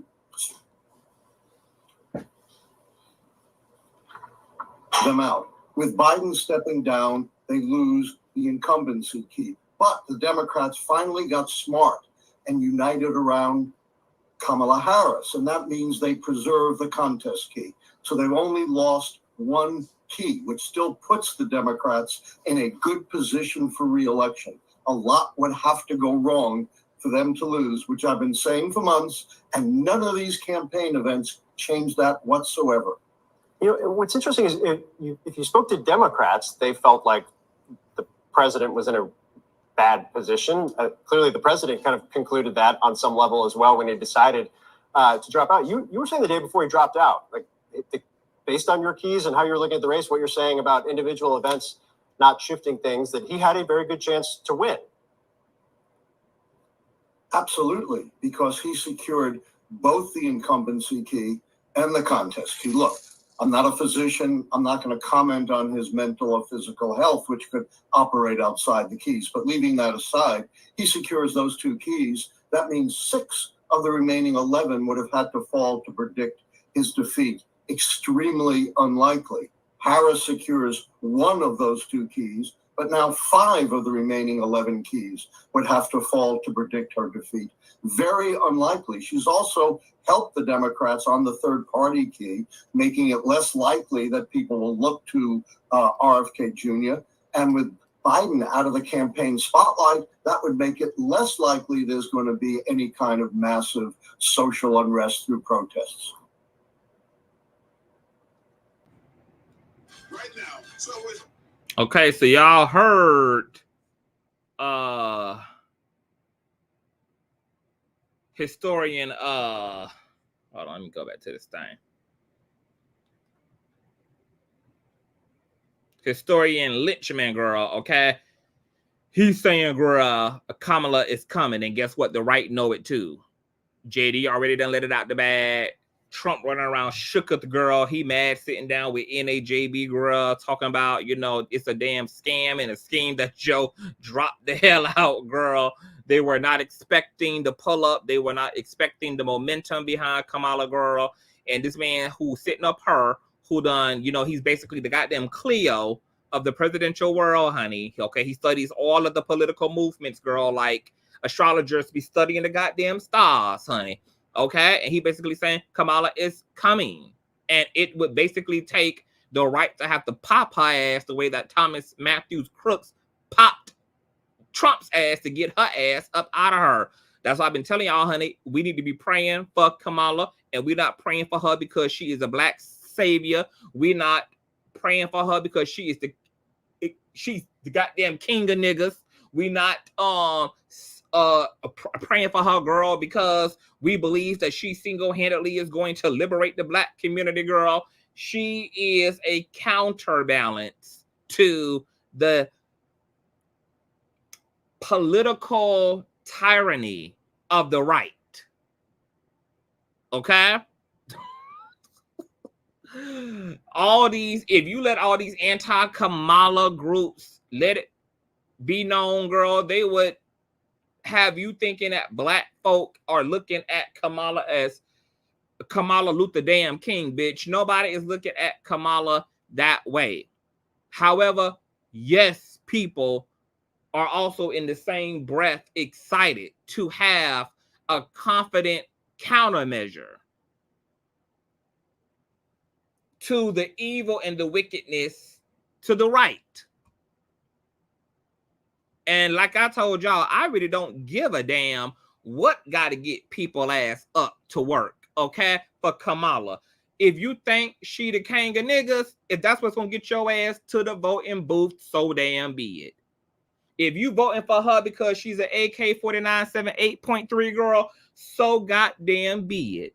If you and her were sorority sisters, girl, and that's what's going to get your ass down there to vote, so damn be it, bitch. If you don't want to see your PORN playlist demolition, okay, if that's what's gonna get your ass down there, get your ass on down there. If you woman and because she got a pussy and you got a pussy and that's why you gonna vote for that pussy, so goddamn be it, baby. Whatever the hell. Whatever you can find, baby. As the scriptures say about the Lord, baby, I am all things to all people, baby. I really don't give a damn what mentality you going into this in, girl. If you think she the worst of the worst, but she's a little less worse than Donald, and that's what's gonna make you vote, so be it, okay? I am not one of those people who is interested in spending my time trying to convince people to love or to like her. If you gonna vote for her ass anyway, job well goddamn done. And you ain't got to like her, and you ain't got to think she is just the greatest. You ain't gotta think she the best. You ain't gotta think she is awesome. She's perfect. She's fantabulous. She is supernatural. You ain't gotta think none of that, baby. If you just don't want Donald, job well done. I'm not about to be arguing with folk and trying to convince them, girl, this ain't no damn Kamala conversion camp, girl. Okay? Because I think all of that is counterproductive. You know, so whatever she need to be to people, for people to get their ass in alignment and to vote for Kamala is fine with me. Fine with me. I'm just trying to understand why these folk who think that Kamala is a worse choice than Donald. That's the psychology I can't understand as of yet. Shout out to my baby mother. How doing? my baby mother Sabra, and my baby mother Beachy. Thank you, Beachy, for the nasty piece of child support check. Really? My baby mother Sabra, Bridget, and Bessie for the old nasty checks this morning, baby. Shout out to y'all. Okay, now I want to bring y'all over to something else, baby. For all these folk who want to rip Kamala wig right off her damn head. Why these folk won't talk about this? They want to tell you she's so anti-black, girl. She's so anti-this. She's so anti-that. She can't stand her people, girl. All they want to keep pulling up is this reparation conversation, girl. And let me put this into context for those of you who wasn't here for prior commentary about that. My whole thing with the whole reparation conversation that's being weaponized against Kamala because she was, she spoke around it and said, she's not going to do nothing specifically for black and brown folk. It's interesting to me how on one hand, we'll talk about white supremacy and racism and systemic racism and systematic racism all day, girl. That is, in the Rudy Tooty fiber fabrics in the core of damn American politics, capitalism, patriarchy, etc. And then at the same time, we'll turn our black asses around when a person of color also understands that and chooses to say what needs to be said in order for them to move around in a white man's system. Because honestly, when I look at Kamala's work, even as VP, because VP only have two jobs: to get their ass upstairs when the president falls dead and to occupy the position. And I forgot what the other role is. They really don't have to technically do nothing else. They can sit their ass down and just chill for the remainder of the 4 to 8 year term. However, this particular vice president, who also worked as a DA and prosecutor, has continued to be busy, has continued to do humanitarian work, has continued to work within reversing Roe versus Wade,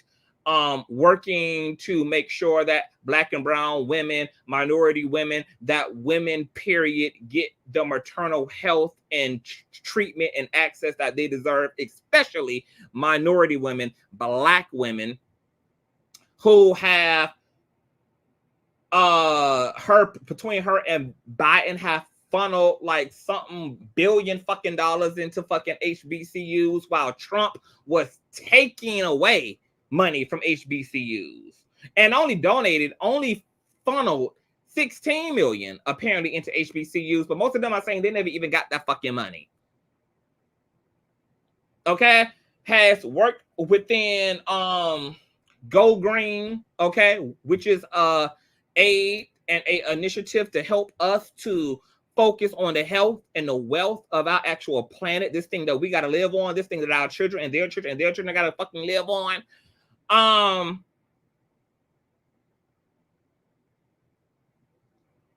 forgot where the fuck I was going.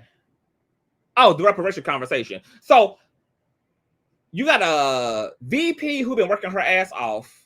And if you take a look at what she's been about before she became VP, you would know that a lot of what this woman was working out and trying to work on was trying to find creative ways to actually help black and brown people in a white man's system. Okay, that's why she was reducing your black ass felonies to black ass misdemeanors.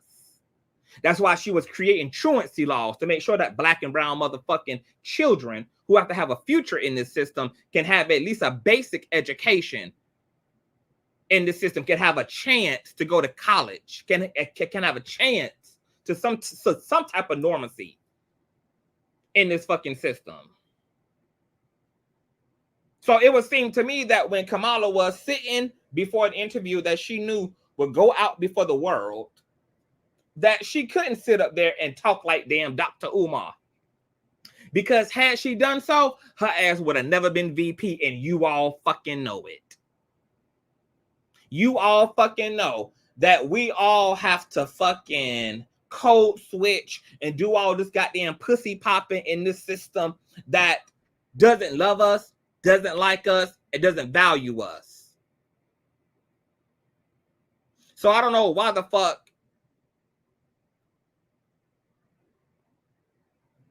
Hold on, y'all. I'm being nosy. Hold on, y'all.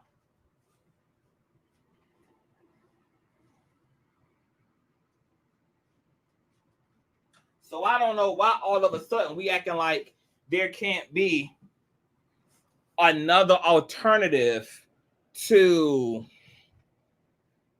Kamala talking around reparations. Yeah, you could argue, oh, it's because she don't give a fuck about black people. But not if you're looking at what she's trying to accomplish in the background, you will see that most of the shit she tried to do, even blackenizing her fucking office and putting black women and black queer people into places of power.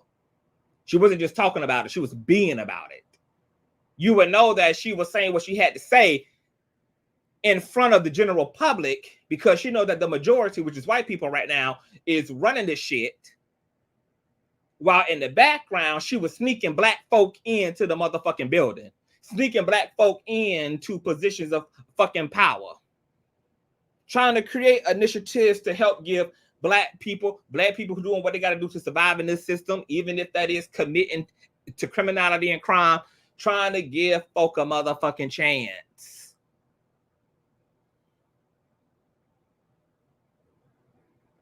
There's a lot of other alternative explanations for why Kamala pussy popped around the reparations conversation. It's the reason why your ass don't see Dr. Umar and none of these pro-black people in politics, because they can't make it in commercial politicking, speaking that way.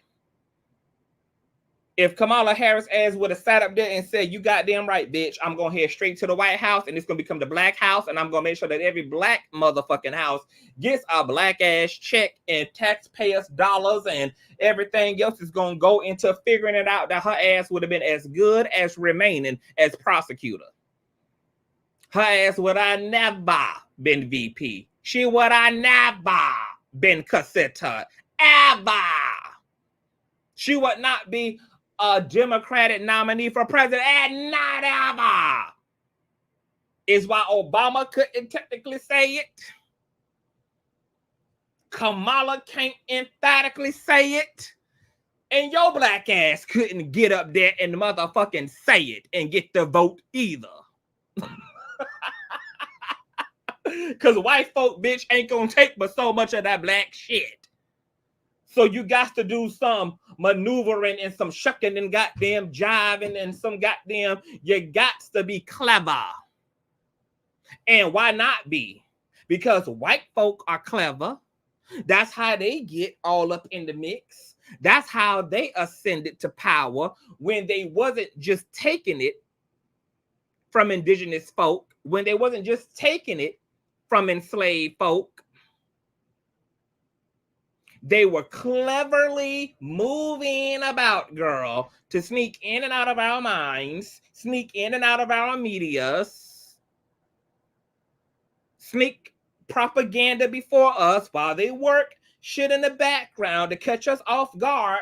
So why the fuck y'all think that black folk don't gotta do the same shit in what right now is a white man system? Of course they do. And for black folk to keep listening to these anti-Kamala folk only accepting one interpretation of her pussy popping around reparations that your ass ain't got yet. So it's okay, baby. You can go another 4 years without it, bitch. You ain't got it yet. You will be all right. You're still buying Apple iPhones, and you're still going to Cancun, and you're still getting your BBLs, and you're still getting your new hairlines, and you're still doing every goddamn thing else and ain't got reparations yet. If Kamala don't bring it to the forefront, bitch, you'll be all right. You've been mukbanging and eating down on crab legs and crab boil and collard greens and KFC and big ass buckets of crispy this and crispy that without damn reparations, bitch, you'll be okay. She wouldn't be the first, and she ain't gonna be the only damn politician who hypothetically wouldn't be able to make reparations a federal thing. And there's still a lot of other shit we need done outside of reparations. But for the anti-Kamala crew who want to push that she's so not black and she so can't stand black folk and she can't do this, she can't do that, why these folk never bring up this particular interview? And this is what I mean about the cherry picking. Why they never talk about this? Let me switch over my microphone, Chai.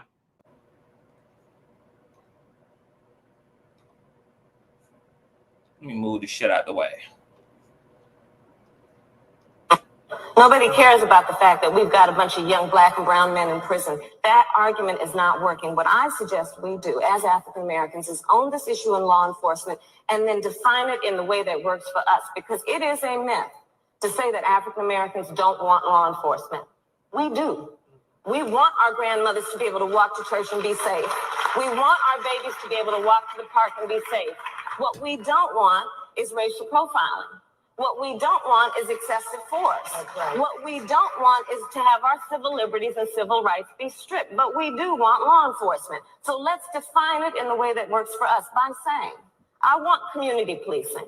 I want a police department that works in my neighborhood and in my community that reflects the mores and the culture and respects my grandmother. Again, when they walk in to talk to her, I want a system of accountability in the criminal justice system that says law enforcement needs to own crime prevention as much as it talks about long sentences. Because nationally, only 18% of serious crime results in an arrest.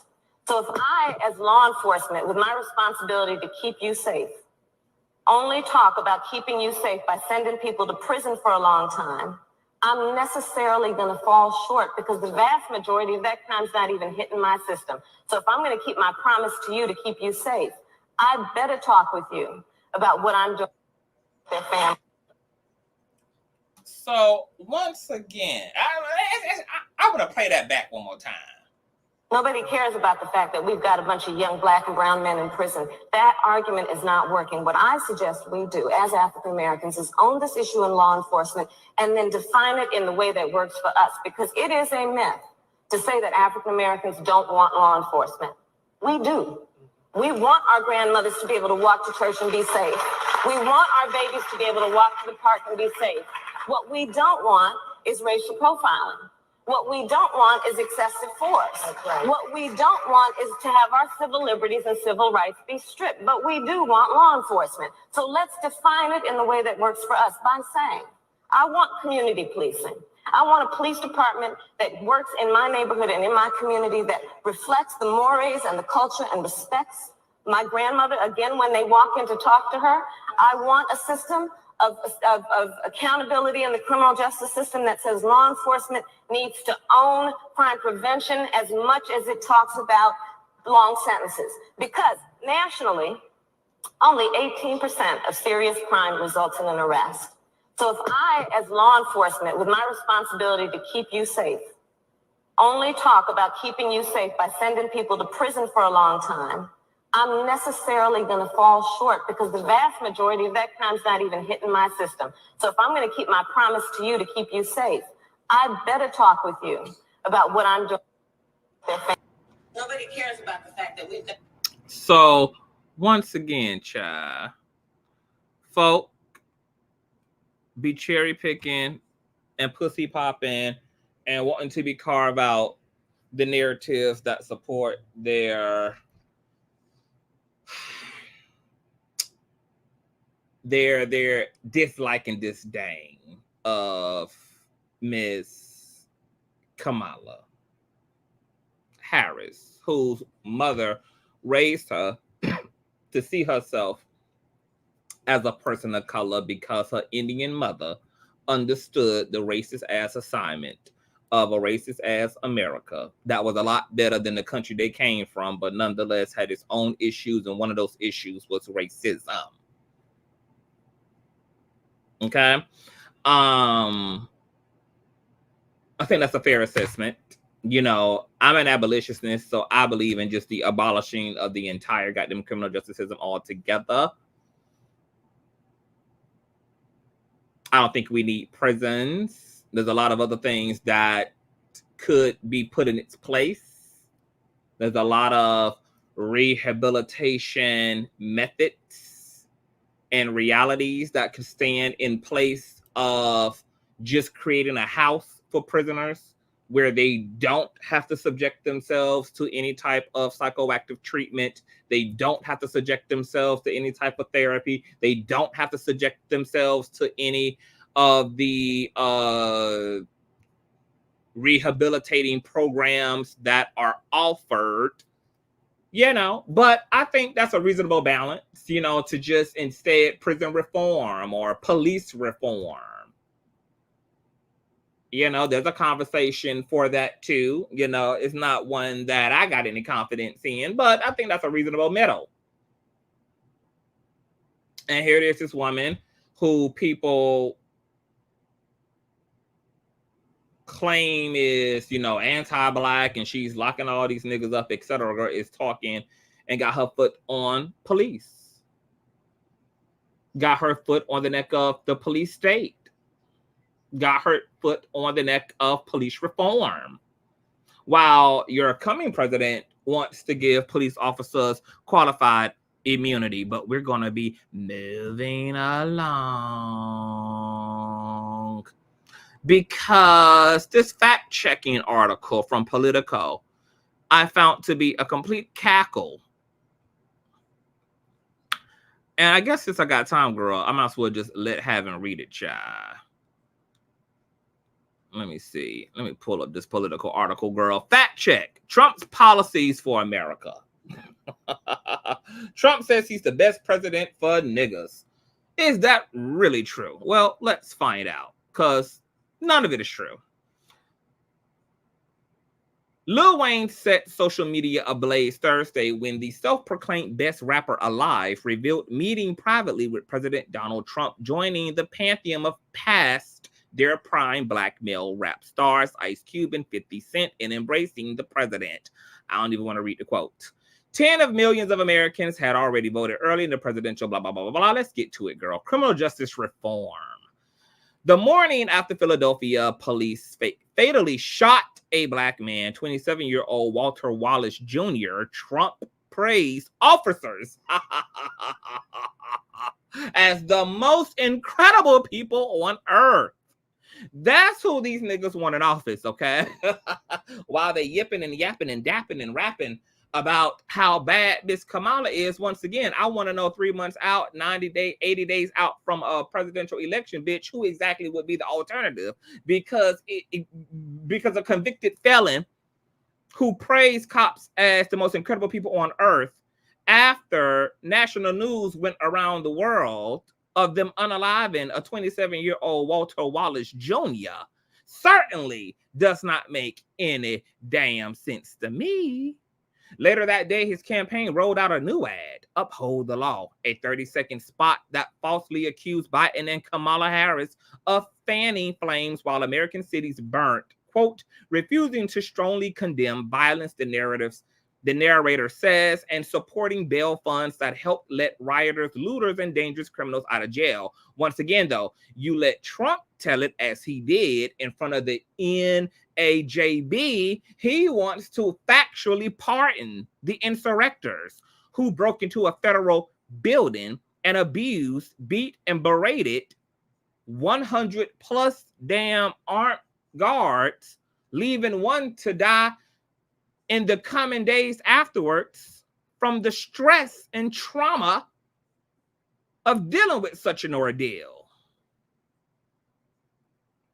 Michael Day says, CTV, I wish your platform was more mainstream because the knowledge, wisdom, and facts that you're dropping need to be heard by many of the people in the back need to listen, baby. That's why I need y'all to share. Thumbs up, honey, so that when we got to do the real work, when we got to do the work, when we got to have the tough conversations, when we got to get into the things that we can just spread about. We can spray the land. We can colonize accordingly. But thank you for that, Mike. So he's wanting to give all police officers qualified immunity. He wants to stand up for the insurrectors. And like I told you guys earlier, Trump wants these people to be able to do their job, these police officers, right? Because as long as they're doing it to black and brown people, it don't matter. It's only a problem when white officers do this to white people, like the insurrectors, or like the Sean Graysons who deserve qualified immunity because, hey, it's a nigga. Who cares? Right? But when it comes to himself in the criminal justice system, oh, the system is corrupt. The swamp needs to be drained.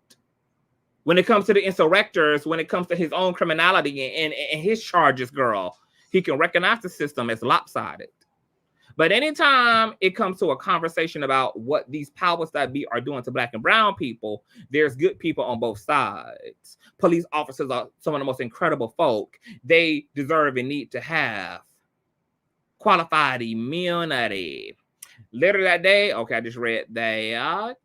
Quote, in Joe Biden's America, we'll all be in danger, says a white man identified in the ad as a veteran police officer. And at a Monday rally in Martinsburg, Pennsylvania, Trump claimed that he was doing so incredibly well with black voters because his administration passed criminal justice reform. Trump won just 8% of black voters in 2016 and has taught more about criminals than criminal justice in the closing days of the campaign. I want to read that again, because that was a bar. Trump taught more about criminals than criminal justice in the closing days of his campaign. He did, however, sign the bipartisan First Step Act and has granted 28 pardons and 16 sentence commutations. But check out what comes next. Former President Barack Obama tapped 2 black attorney generals to serve in his administration, Eric Holder and Loretta Lynch, and he used his executive authority to create a task force on 21st century policing and granted clemency to more than 1,900 people, the highest figure since Harry Truman's administration granted clemency to more than 2,000 people. Trump advisors thought the president's support for the First Step Act would help him win re-election down the road, but Adrian Strohsire, executive director of Black PAC, cautioned that African Americans are not single-issue voters. Quote, black voters are looking for a comprehensive agenda that will get at the structural barriers blocking black mobility in this country, she said. All right, so Barack Obama technically did more for black folk, especially around the criminal justice, etc., than Mr. Wideback his fucking self, okay? Let's get into the black unemployment that he also took credit for, which was also a rollout from the work that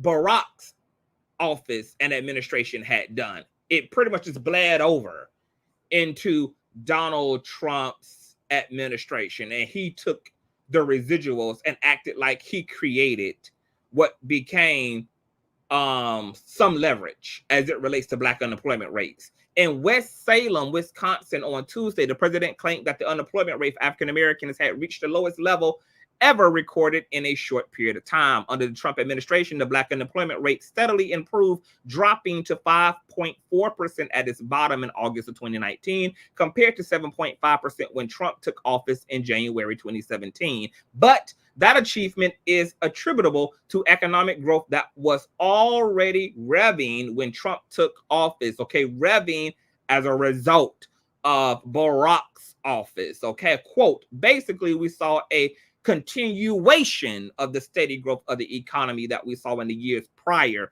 to Trump's administration, said Elise Goyd of the left-leaning Economic Policy Institute. Under the Trump administration, she said black voters did not see employment levels ever go above the trend.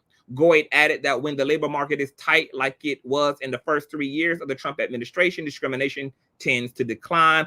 Oftentimes, the gains to a growing economy are not accrued to the most historically disadvantaged, Gold said, until you get to a much tighter labor market, and that is the natural consequence of workers becoming more scarce and employers having less discretion of discrimination. Okay, so another motherfucking lie told, okay? Barack Obama actually did more for Black people, Black pardons, Black incarcerated folk. The unemployment rate for Black folk was improved upon in the Barack Obama administration, and it just continued to roll out when Trump took office. He took full credit for that. That's also not his shit. What you're seeing is, once again, a white man rewriting Black history. And this is literally what the colonizers do any damn way. They come and rewrite history, girl. They come and whitenize it. Okay? Take credit for what Black folk done. And you're seeing this in the context even of Trump and his bullshiggity. Marty says, you, Claudia, Flame, and Nosy would make a great panel. Thank you for that, Marty. In comparison, okay, no, let's go down. Okay, so let's go down to HBC funding, okay, because he told the NAJB that he also has done more for, you know, HBCUs than any other president. It's never been done before. You know, he saved HBCUs' asses, baby. They would be nothing. They would be bankrupt and no more if it wasn't for him. In January, Trump baffled HBCU leaders when he claimed that he saved their institutions by signing bipartisan legislation that included annual funding for historically Black colleges and universities. The bill is a 10-year renewal of funding. During Obama's 8 years in office, mandatory HBCU funding ranged from almost $80 million to $85 million per year. The same has been true during Trump's administration. Quote, he started in January saying he saved HBCUs. People were just shocked, said Walter Kimbrough, president of Dillard University, a private HBCU in New Orleans. The amount of funding for HBCUs is the same thing that we had under President Obama. 17% of Black students with bachelor degrees earned them from HBCUs, which are more reliant on government funding and have much smaller endowments than predominantly white institutions. Even after Trump signed the legislation, Michael Lamox, president and CEO of the United Negro College Fund, warned that HBCUs are woefully underfunded at an annual state of the HBCU address in March. He's pushing for a $1 billion grant for HBCU infrastructure, a doubling of Pell Grants, and a tripling of the Title III funding in the Future Act, which actually happened during Biden's administration, thanks to Miss Kamala Harris. So not only did Trump get his ass kicked when it came to HBCUs, because nothing had changed when he was in office. It was literally the same. Also, it already has came out that whatever Trump's claims are, HBCUs are saying they never saw a dime of that fucking money. And then Joe Biden and Kamala came in and tripled and doubled and quadrupled all of that shit all together. So more lies upon more lies upon more lies. Opportunity zones. At a campaign stop Tuesday in Greensboro, North Carolina, Vice President Mike Pence credited the president for creating more than 8,000 opportunity zones, bringing jobs and opportunities to our inner city families. Opportunity zones are tax incentives to encourage those with capital gains to invest in low-income and undercapitalized communities, according to the Tax Policy Center. Opportunity zones provide progressively bigger tax breaks to investors depending on how long they leave their investments in designated areas. Investors must stay for at least 10 years to receive the full benefits. A feature of the president's 1.5 trillion tax cuts, the program was intended to benefit Black, Hispanic, and low-income communities. But there's very little data about what's actually happening in opportunity zones. There isn't a full accounting of the number of opportunity zone projects, let alone basic information such as what those projects are, why they're being pursued, and who is benefiting from them. A June Urban Institute report found that although there are compelling examples of community benefit, the Opportunity Zone, particularly initiative as a whole, is not living up to its economic and community development goals. Okay, and this was something that Hillary Clinton slammed Donald Trump ass on during one of their presidential debates when he brought up the same point, and she was like, "Girl, where? There's no data to support any of the lies that just be coming and pouring all up out of your motherfucking mouth, baby." Okay, housing. Trump has routinely bragged about saving the suburbs after he scrapped an Obama rule requiring localities to track patterns of segregation or lose federal funding. The U.S. Department of Housing and Urban Development replaced the 2015 Affirmatively Furthering Fair Housing Act with a much weaker rule in July, using a waiver to exempt the new regulation from public comment requirements.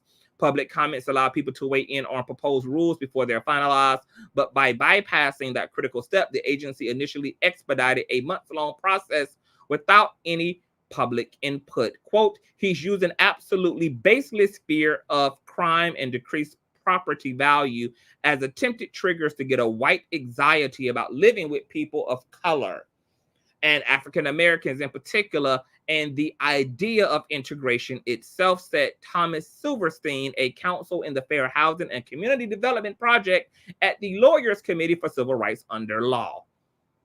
But here's y'all pro-black ass, white, cheetah-skinned, big-back president who loves him some black people, girl, while Kamala just hates some child. Quote, "Not only is he being basically explicitly racist here," Silverstein said, "he's also operating in a fact-free environment, immune to any sort of empirical evidence about housing project."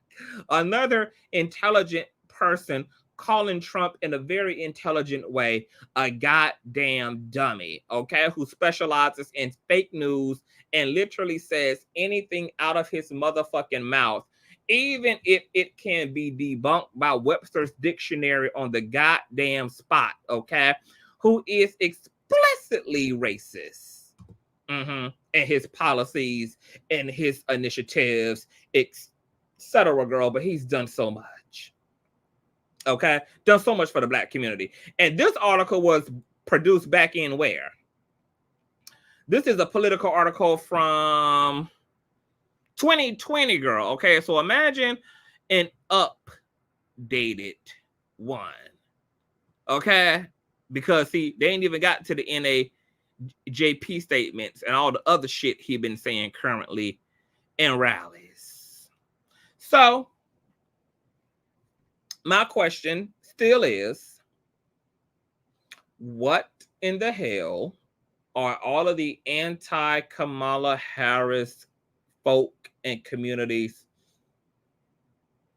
like? What? Like what? Because it's old, it's tired, and whether she is a nigga, whether she's half a nigga, whether she's 1/3 a nigga, whether she's technically not a nigga at all, she's coming. And we need to be getting to work.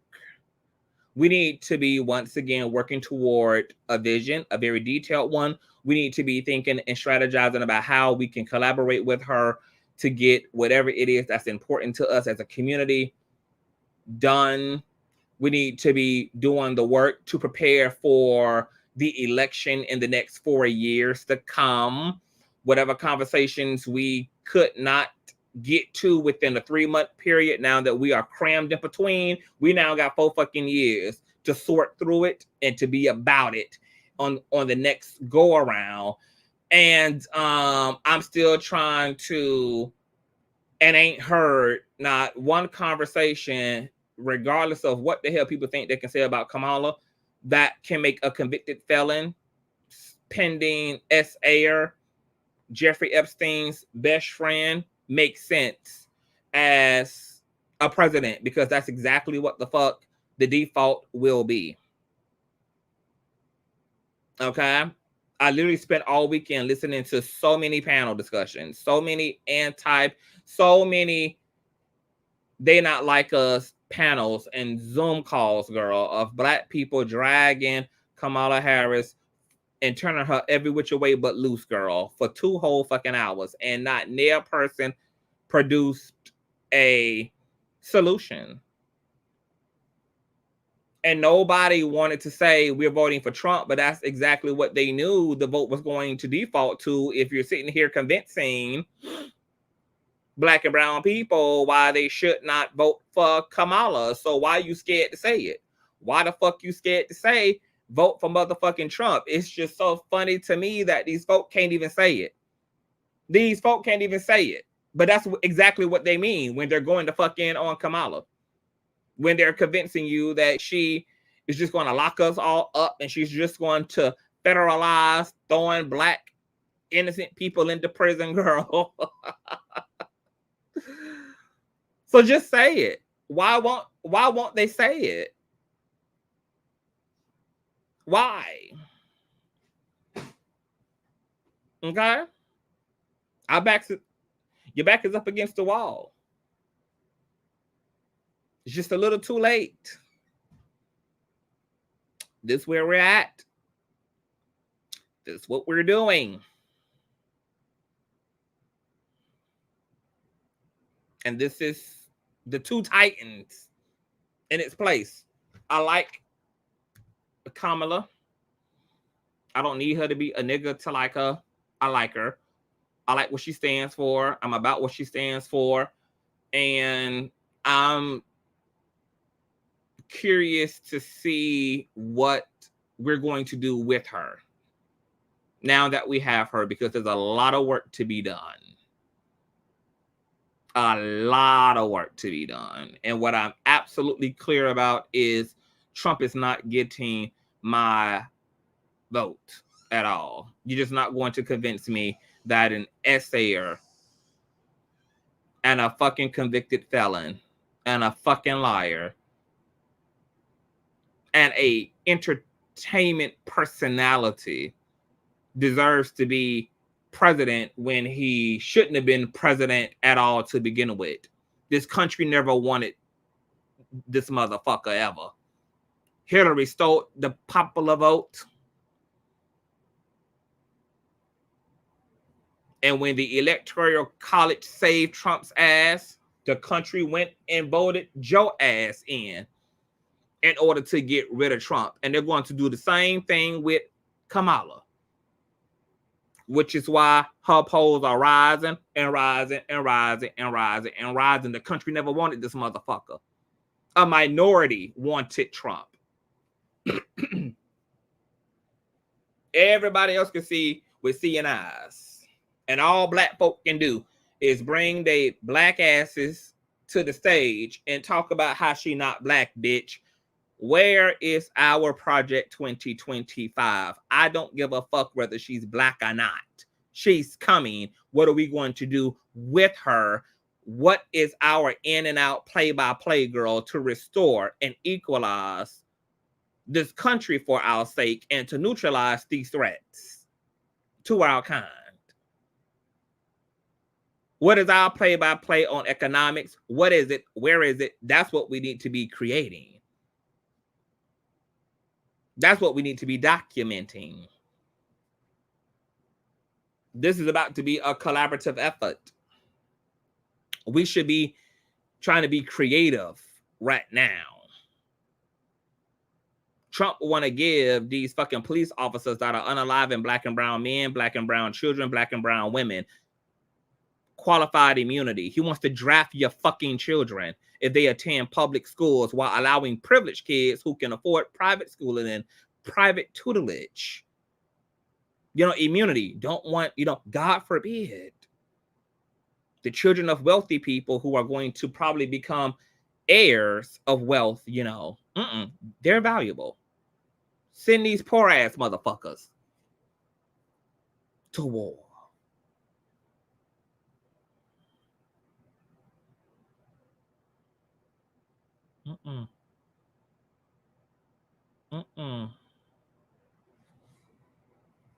He can't even see wrong, even when an unarmed black woman is putting a pot of water, taking a pot of water off a stove, like police officers told her to in her shit. He can't even see that as wrong. He found a way to say in front of black journalists and educators and historians and scholars and media that Sonia Massey was at fault,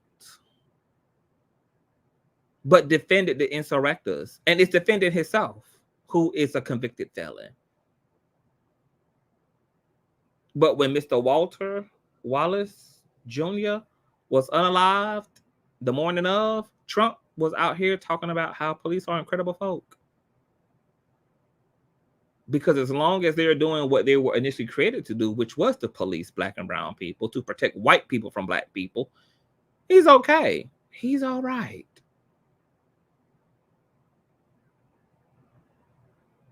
It's really so bizarre to me that black people actually think they've ever benefited for Trump. They have actually drank the Kool-Aid and allowed this man to convince them that the things that can be said positive about his administration are actually true, when he's literally taking the hard work of a black ass administration that those same anti-Kamala folk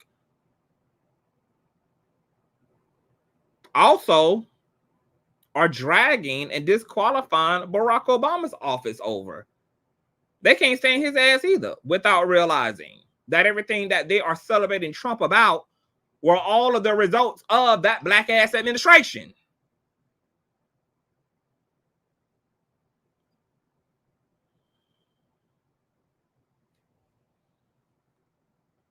Bear Pantry says, when those Kamala bashing channels popped up in my feed this weekend, especially the black female pastors, I told YouTube and Instagram, not interested in seeing them.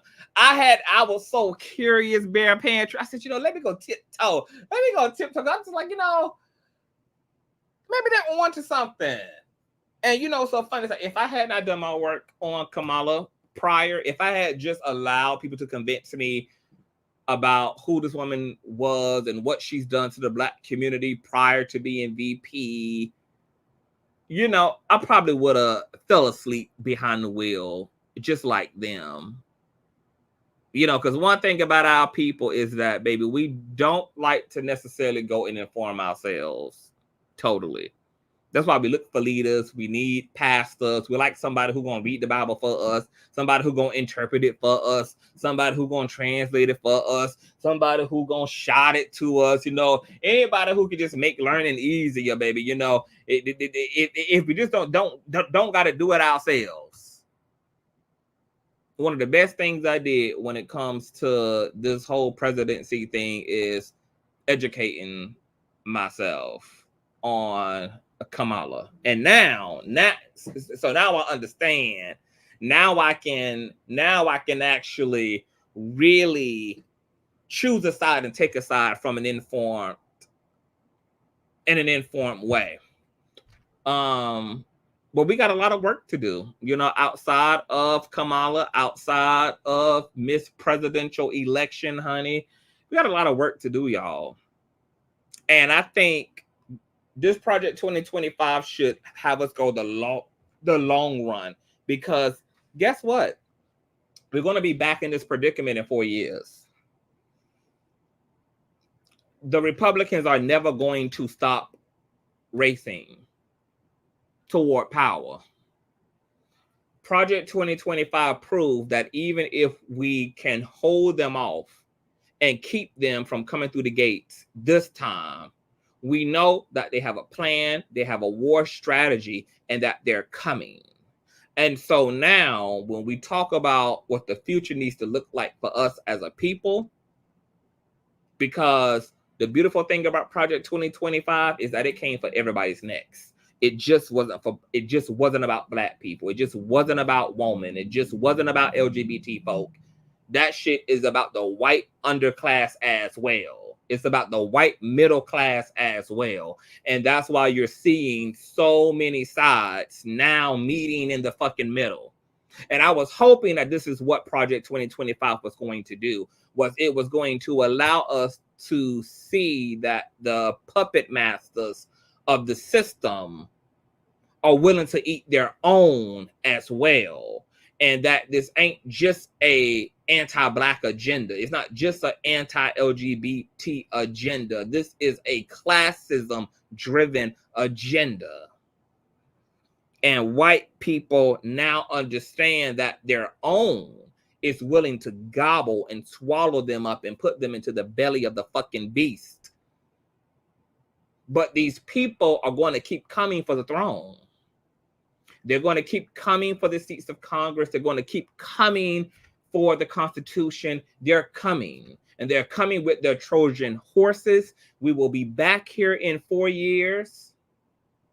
Because I'm pretty confident that Kamala is going to get it.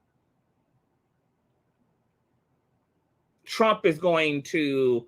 The reason why Trump hates that Kamala has entered the group chat is because he can't go straight toxic masculine on her, because her womanness is going to get him backlash.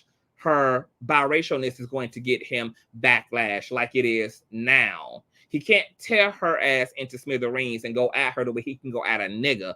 But because Trump ass is ignorant as hell and he has no respect of persons, he is no respect of persons. And even though it's going to hurt his campaign, it's going to hurt his running for office, he is still going to jump out of that window any fucking way, as we can see with his comments at the NAJB, which is getting his ass chewed up, tore up, swallowed up, dissected up.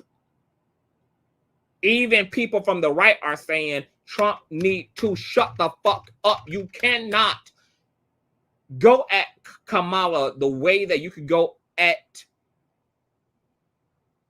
Joe. You're a man. You cannot be sexist as fuck. You cannot be racist as fuck. Like Kamala entering the group chat is neutralizing the fuck out of fucking Trump. And because she's not going to hit back low and she gets the rest on being a woman and a woman of color, it's going to emphasize Trump's mania and his disrespect and his bullshit at an even more magnified rate. And as a result, more Americans are going to be piling in because they see that MAGA is a clown show. Even if they believe that the Dems are a clown show too, they now can see a big ass red nose on Rudolph's ass.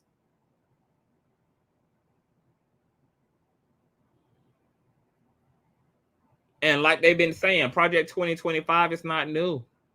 It's something that's been in the works.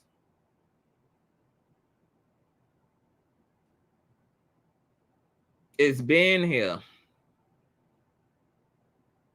But the times have made it so that Project 2025 can be a whole reality because they've been grooming the American people for it. But we still ain't with the shits as much grooming as they thought they successfully did. I hope that what's happening can continue to unite the country, where we can utilize all of our powers, come together and utilize all of our strengths to help each other. I think the system got too comfortable too quick and exposed its hands, thinking that people were that disillusioned. This is another reason why MAGA and Trump and the right is completely shook, bitch. They thought they could come outside, girl, while the street lights were still on. No, ma'am. They started melting away, girl, at the first spark of sunlight like fucking vampires.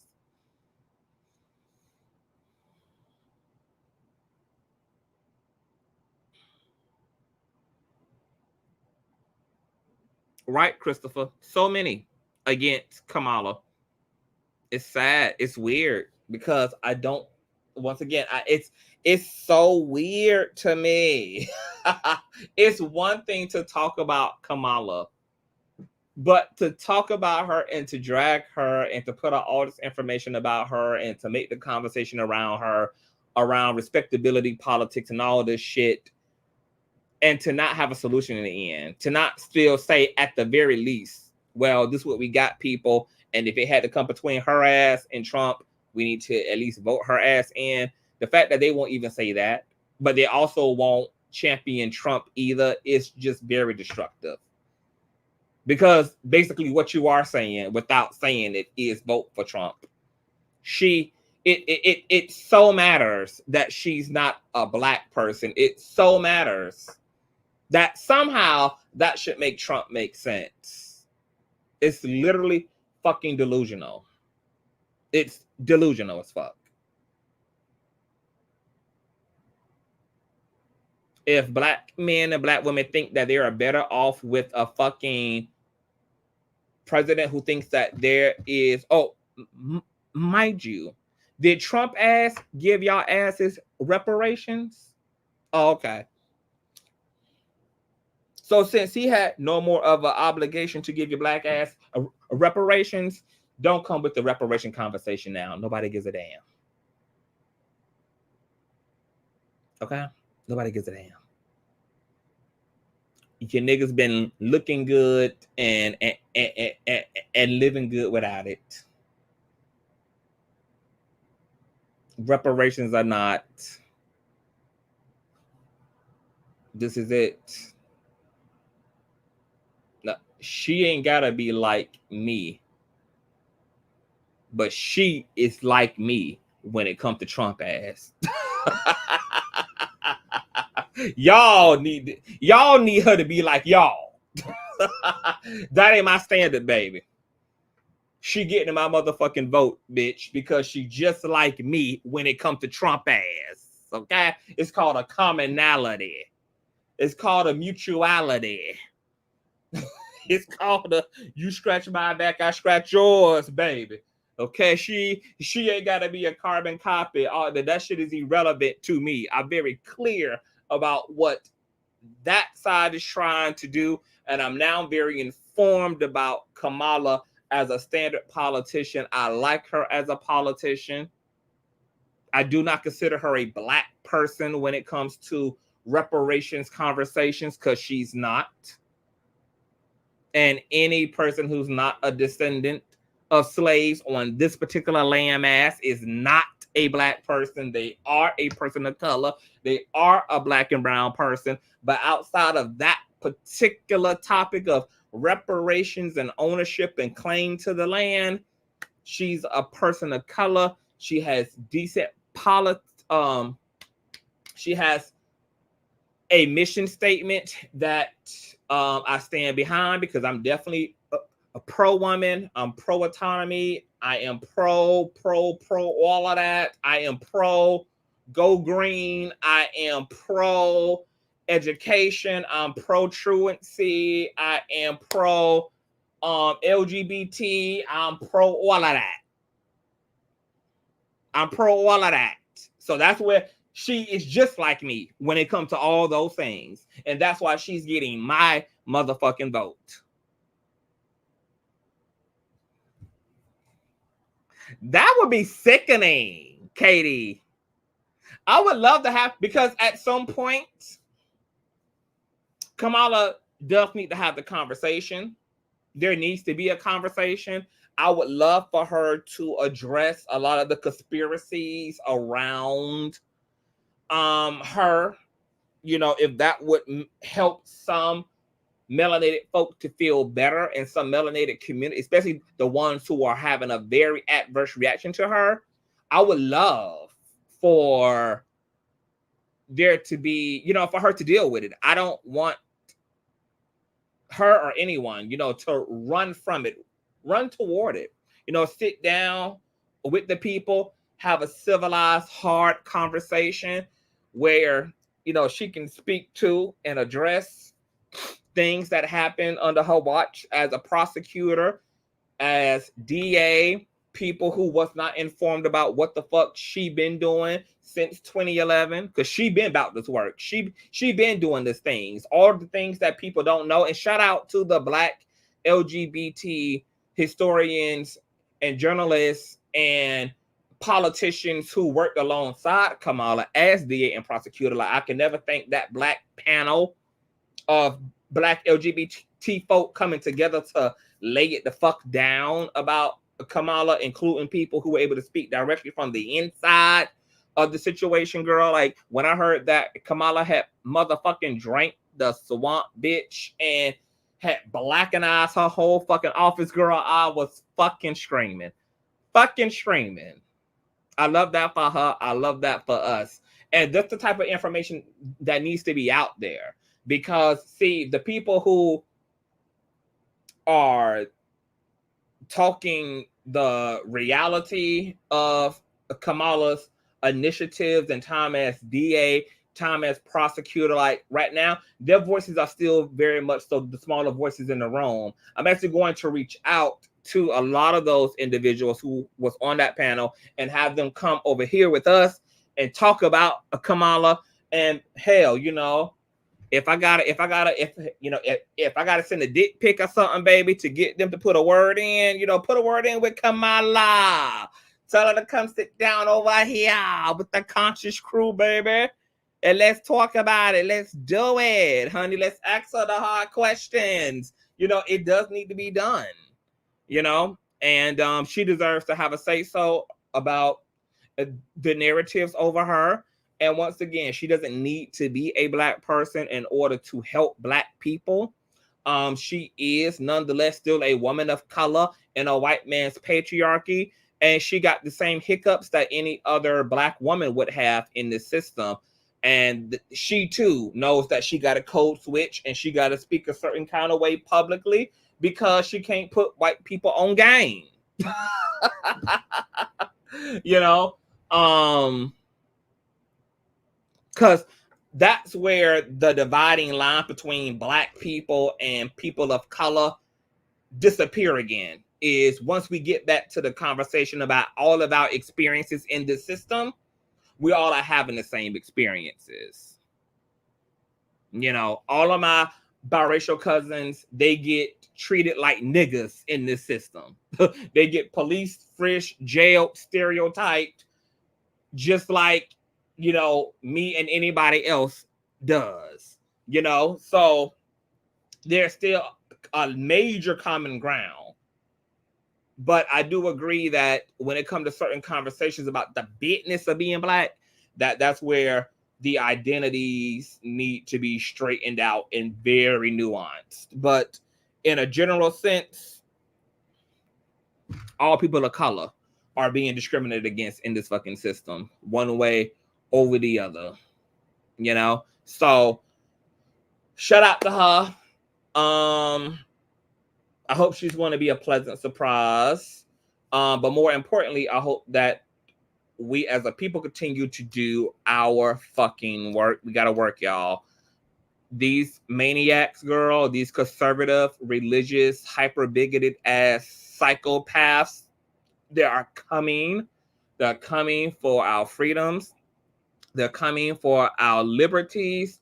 They are coming for every fucking thing that we are. And this is not just a black person's issue. We all on Titanic together, baby. So I hope that we as a people in its entirety continue to band together and realize that, yeah, it's got to be up and it's got to be stuck, because these people would not just be coming through the door this time. What about the next time?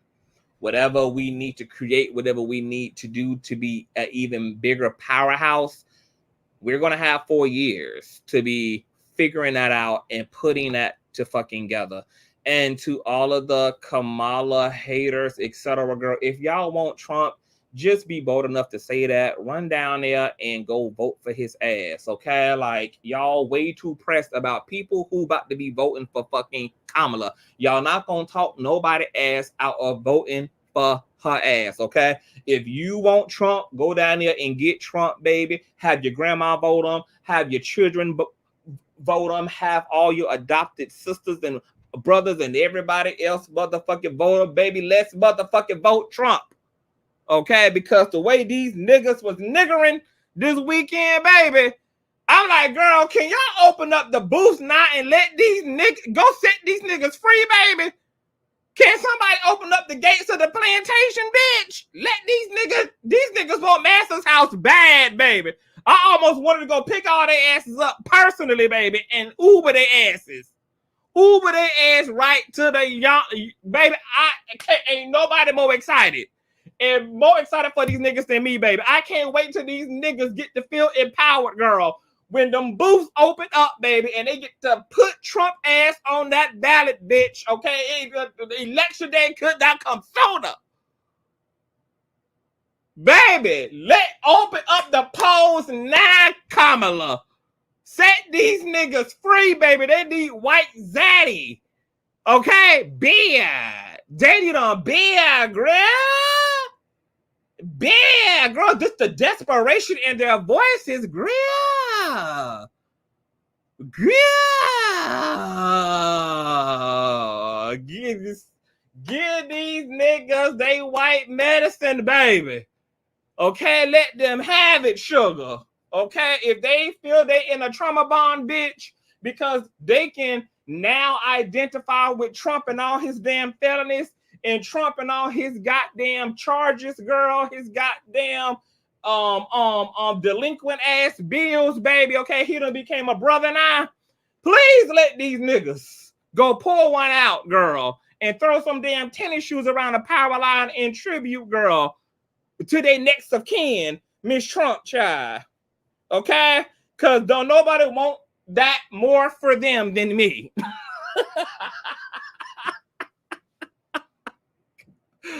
Girl, the way I want it to go personally, take these niggas to the Trump booth. Gabby, let me tell you something. When I'm down there when we get the voting, bitch, I'm going to be ushering niggas to the Trump booth, baby. There you go, baby. It's right there, Trump to the left. That's right to the left, baby. I'm going to hold these niggas' hands. Girl, help them to press the Trump for president option. Okay, we're going to touch and agree together, bitch. Okay, girl. These niggas can't wait, baby. And I can't wait either, baby, because I hope that if you help to put his motherfucking ass into office, I want you to be all the way here for it, bitch. I want you to be all the way here for it, bitch. I want you to be all the way here for it, bitch. Okay? Just like a black mama back in the day told you gonna eat everything on the motherfucking plate. Because it's kids in Africa right now starving, bitch. Oh, yes. I'm gonna make sure, baby, that you eat every motherfucking thing on breakfast, lunch, and dinner, the Trump edition, baby. Clean that motherfucking plate, bitch. Because when they pow in your black ass and you still got to deal with that same officer policing your fucking community and he just claim the life of your son or your daughter or your mother or your sister, I want you to go give Trump ass a high five, bitch. When you got to kiss your 18 and your 19-year-old girl because Trump done decided that he need to put their ass on these streets, okay, to deal with protests and violent protests and then boycotting or shit their ass overseas for some imaginary ass war because he wants your children to be passing a military entrance exam, girl.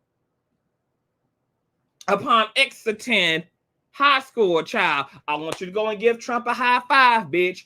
And if you think your ass broke now because he wants to get rid of overtime and all of this shit, girl, and you think you can't pay your bills and you think you can't provide and put food on the table for your family, bitch, okay, when you're broke and you gotta suck dick, okay, just to get you and your children a Happy Meal, I want you to go and high five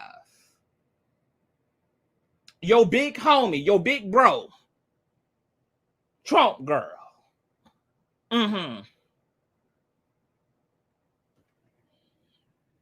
I just want to make sure, girl. I'm going to make sure, girl, that you all the way here for it. Because remember, girl, when you could have just let his ass sit down and go finally die somewhere. Remember, Kamala wasn't black enough. Kamala wasn't nigga enough. Kamala, you know, she was too white adjacent, girl. Okay? I want you to remember just how important that was to you. Because, bitch, if there's any bitch who gonna be reminded, because y'all know who I do, bitch. Y'all know I love to shove it in people's face. You know we not gonna let these niggas live it down if Trump get into office, right? Every time there's a powing and an officer is acquitted, girl, I'm gonna be right here reminding them. Remember when Kamala? Remember when she was a nigga enough? Remember when her 4C hair didn't 4C enough? Remember when you couldn't foresee that she was a better option than Big Bro Trump?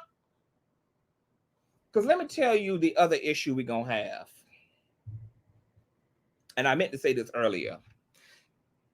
It's not only how this is going to be one of the most diabolical and oppressive attempts of the right yet.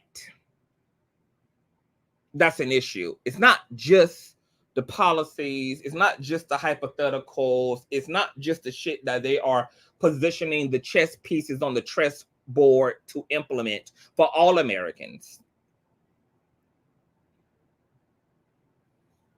What we too keep forgetting is the way that MAGA, because I want to separate white people from MAGA, because white people have proven to me that they not like some of their people.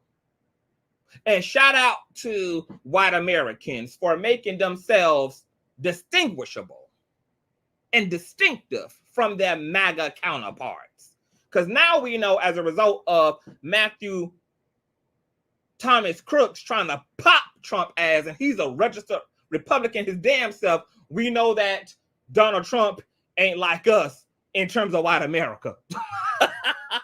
As a result of white women breaking and holding the largest Zoom meeting in Zoom history, 100,000 white women, raising millions, tracking millions, standing behind Kamala, Karens for Kamala, white dudes for Kamala. Now we see, girl, and we're reminded that there's white people and then there's MAGA, and they not the same.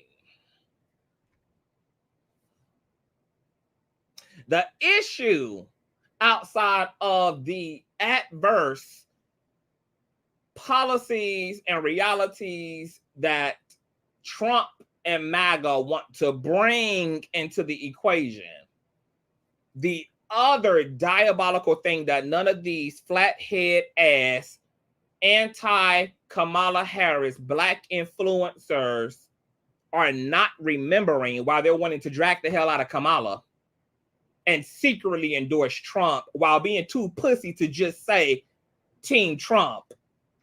They forget what level of violence ensued upon black and brown people as a result of MAGA using Trump as president, a mascot for white supremacy, aroused in these dysfunctional ass trailer park MAGA hat wearing motherfuckers. Because, see, I'm still traumatized, and I'm going to keep saying this until the end. I'm still traumatized by the Trump administration. Fuck the administration and the political part of it, bitch. I'm talking about the level of emboldenedness. This was when the Karen epidemic exploded. This was when MAGA folk thought they could literally unalive black and brown children for knocking on the door in need of a phone, in need of instructions,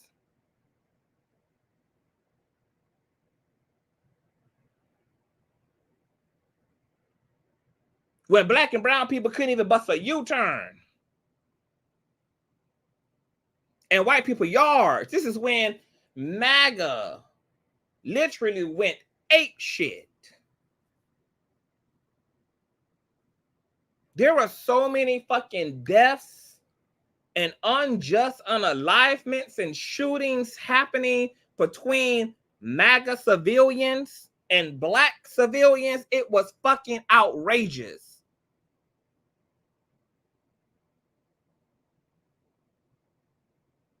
MAGA folk were unaliving black folk on highways and byways and road rages. They were literally shooting black children through the screen door of their homes. See, it's not just the political part of it. It's how that shit and that violence and that energy trickled down directly into our lives and became a living violence.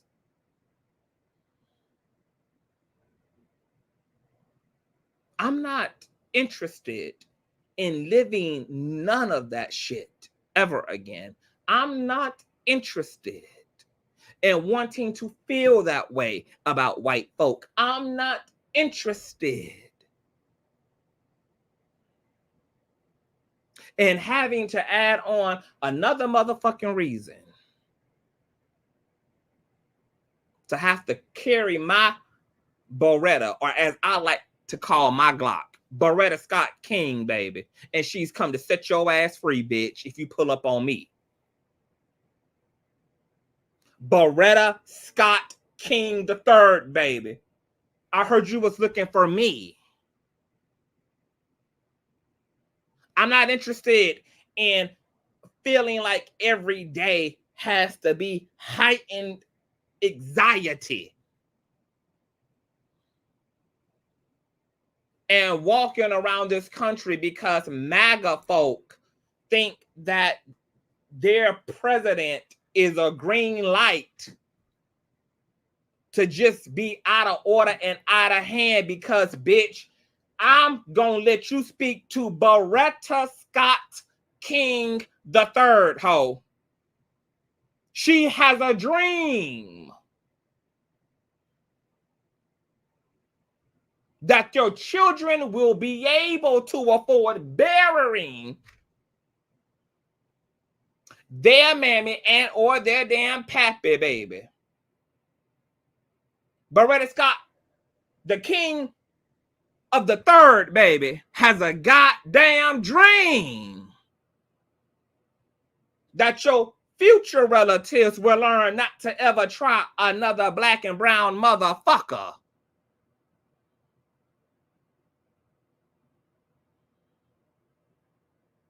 Ain't gonna be no motherfucking conversation with me, bitch. I'm licensed to carry and to tote Beretta Scott King the Third, bitch. And she always got a dream.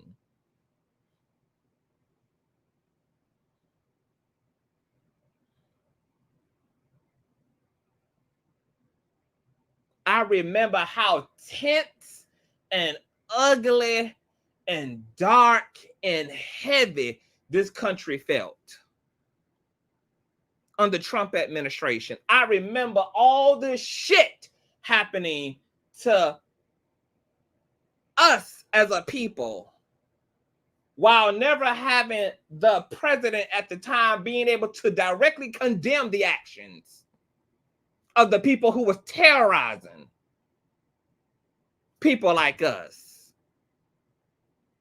Always found some way to neutralize shit and to play the middle. There's people on both sides and playing the whataboutism game. Well, what about it? What about it? What about? And because MAGA folk, MAGA population knew they had a motherfucker in office who was willing to pardon, willing to excuse, willing to stack the house like this and that so that MAGA folk could walk away with the same immunity that he want to give to these fucking cops. Because how many pale people never saw the light of prison as a result of what they did to black and brown folk in the broad of daylight?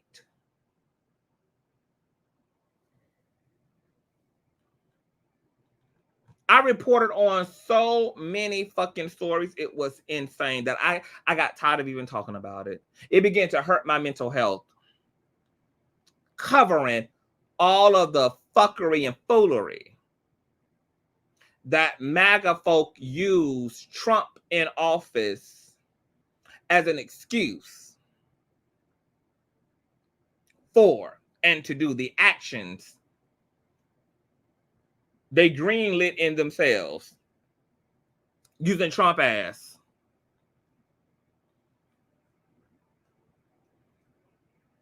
the Lord and Savior. See, it's not just going to be about Trump in office.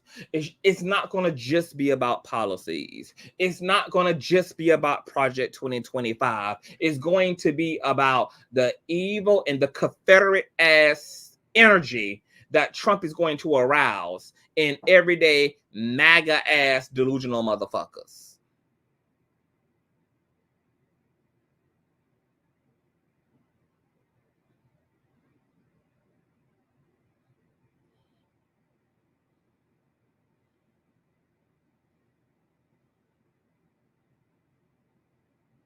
Sick of it. And it's not going to happen. He ain't getting my vote. I don't give a fuck what you hoes say about Kamala. I don't give a damn what y'all say about Joe. Bitch, I will say it once and I'll say it again, bitch. They could have brought Joe's ashes in on a goddamn urn and he would have gotten my fucking vote. Do you understand? They could have cremated his motherfucking body to dust, bitch, and put it in a vibranium ass urn and sat it down on the damn podium, girl, to address the nation in all of silence. And it's going to get my vote.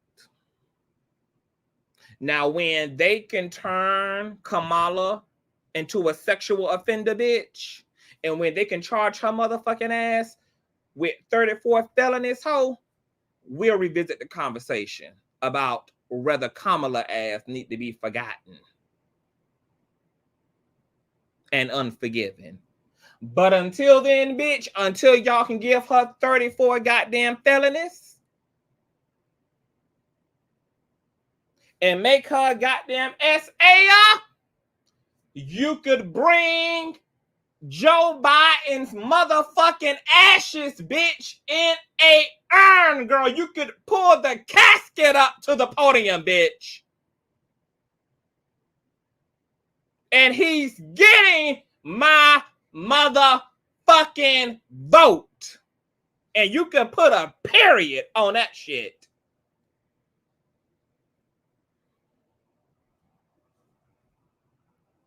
Now, I got to go get me some sleep, bitch. Okay. I done talked myself up into a nap, girl.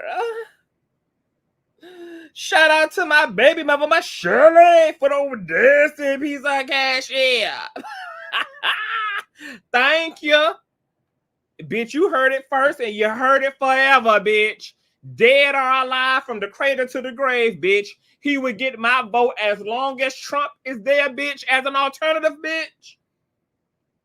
Joe, Kamala, bitch, you got me for life, bitch. Is Blue says who?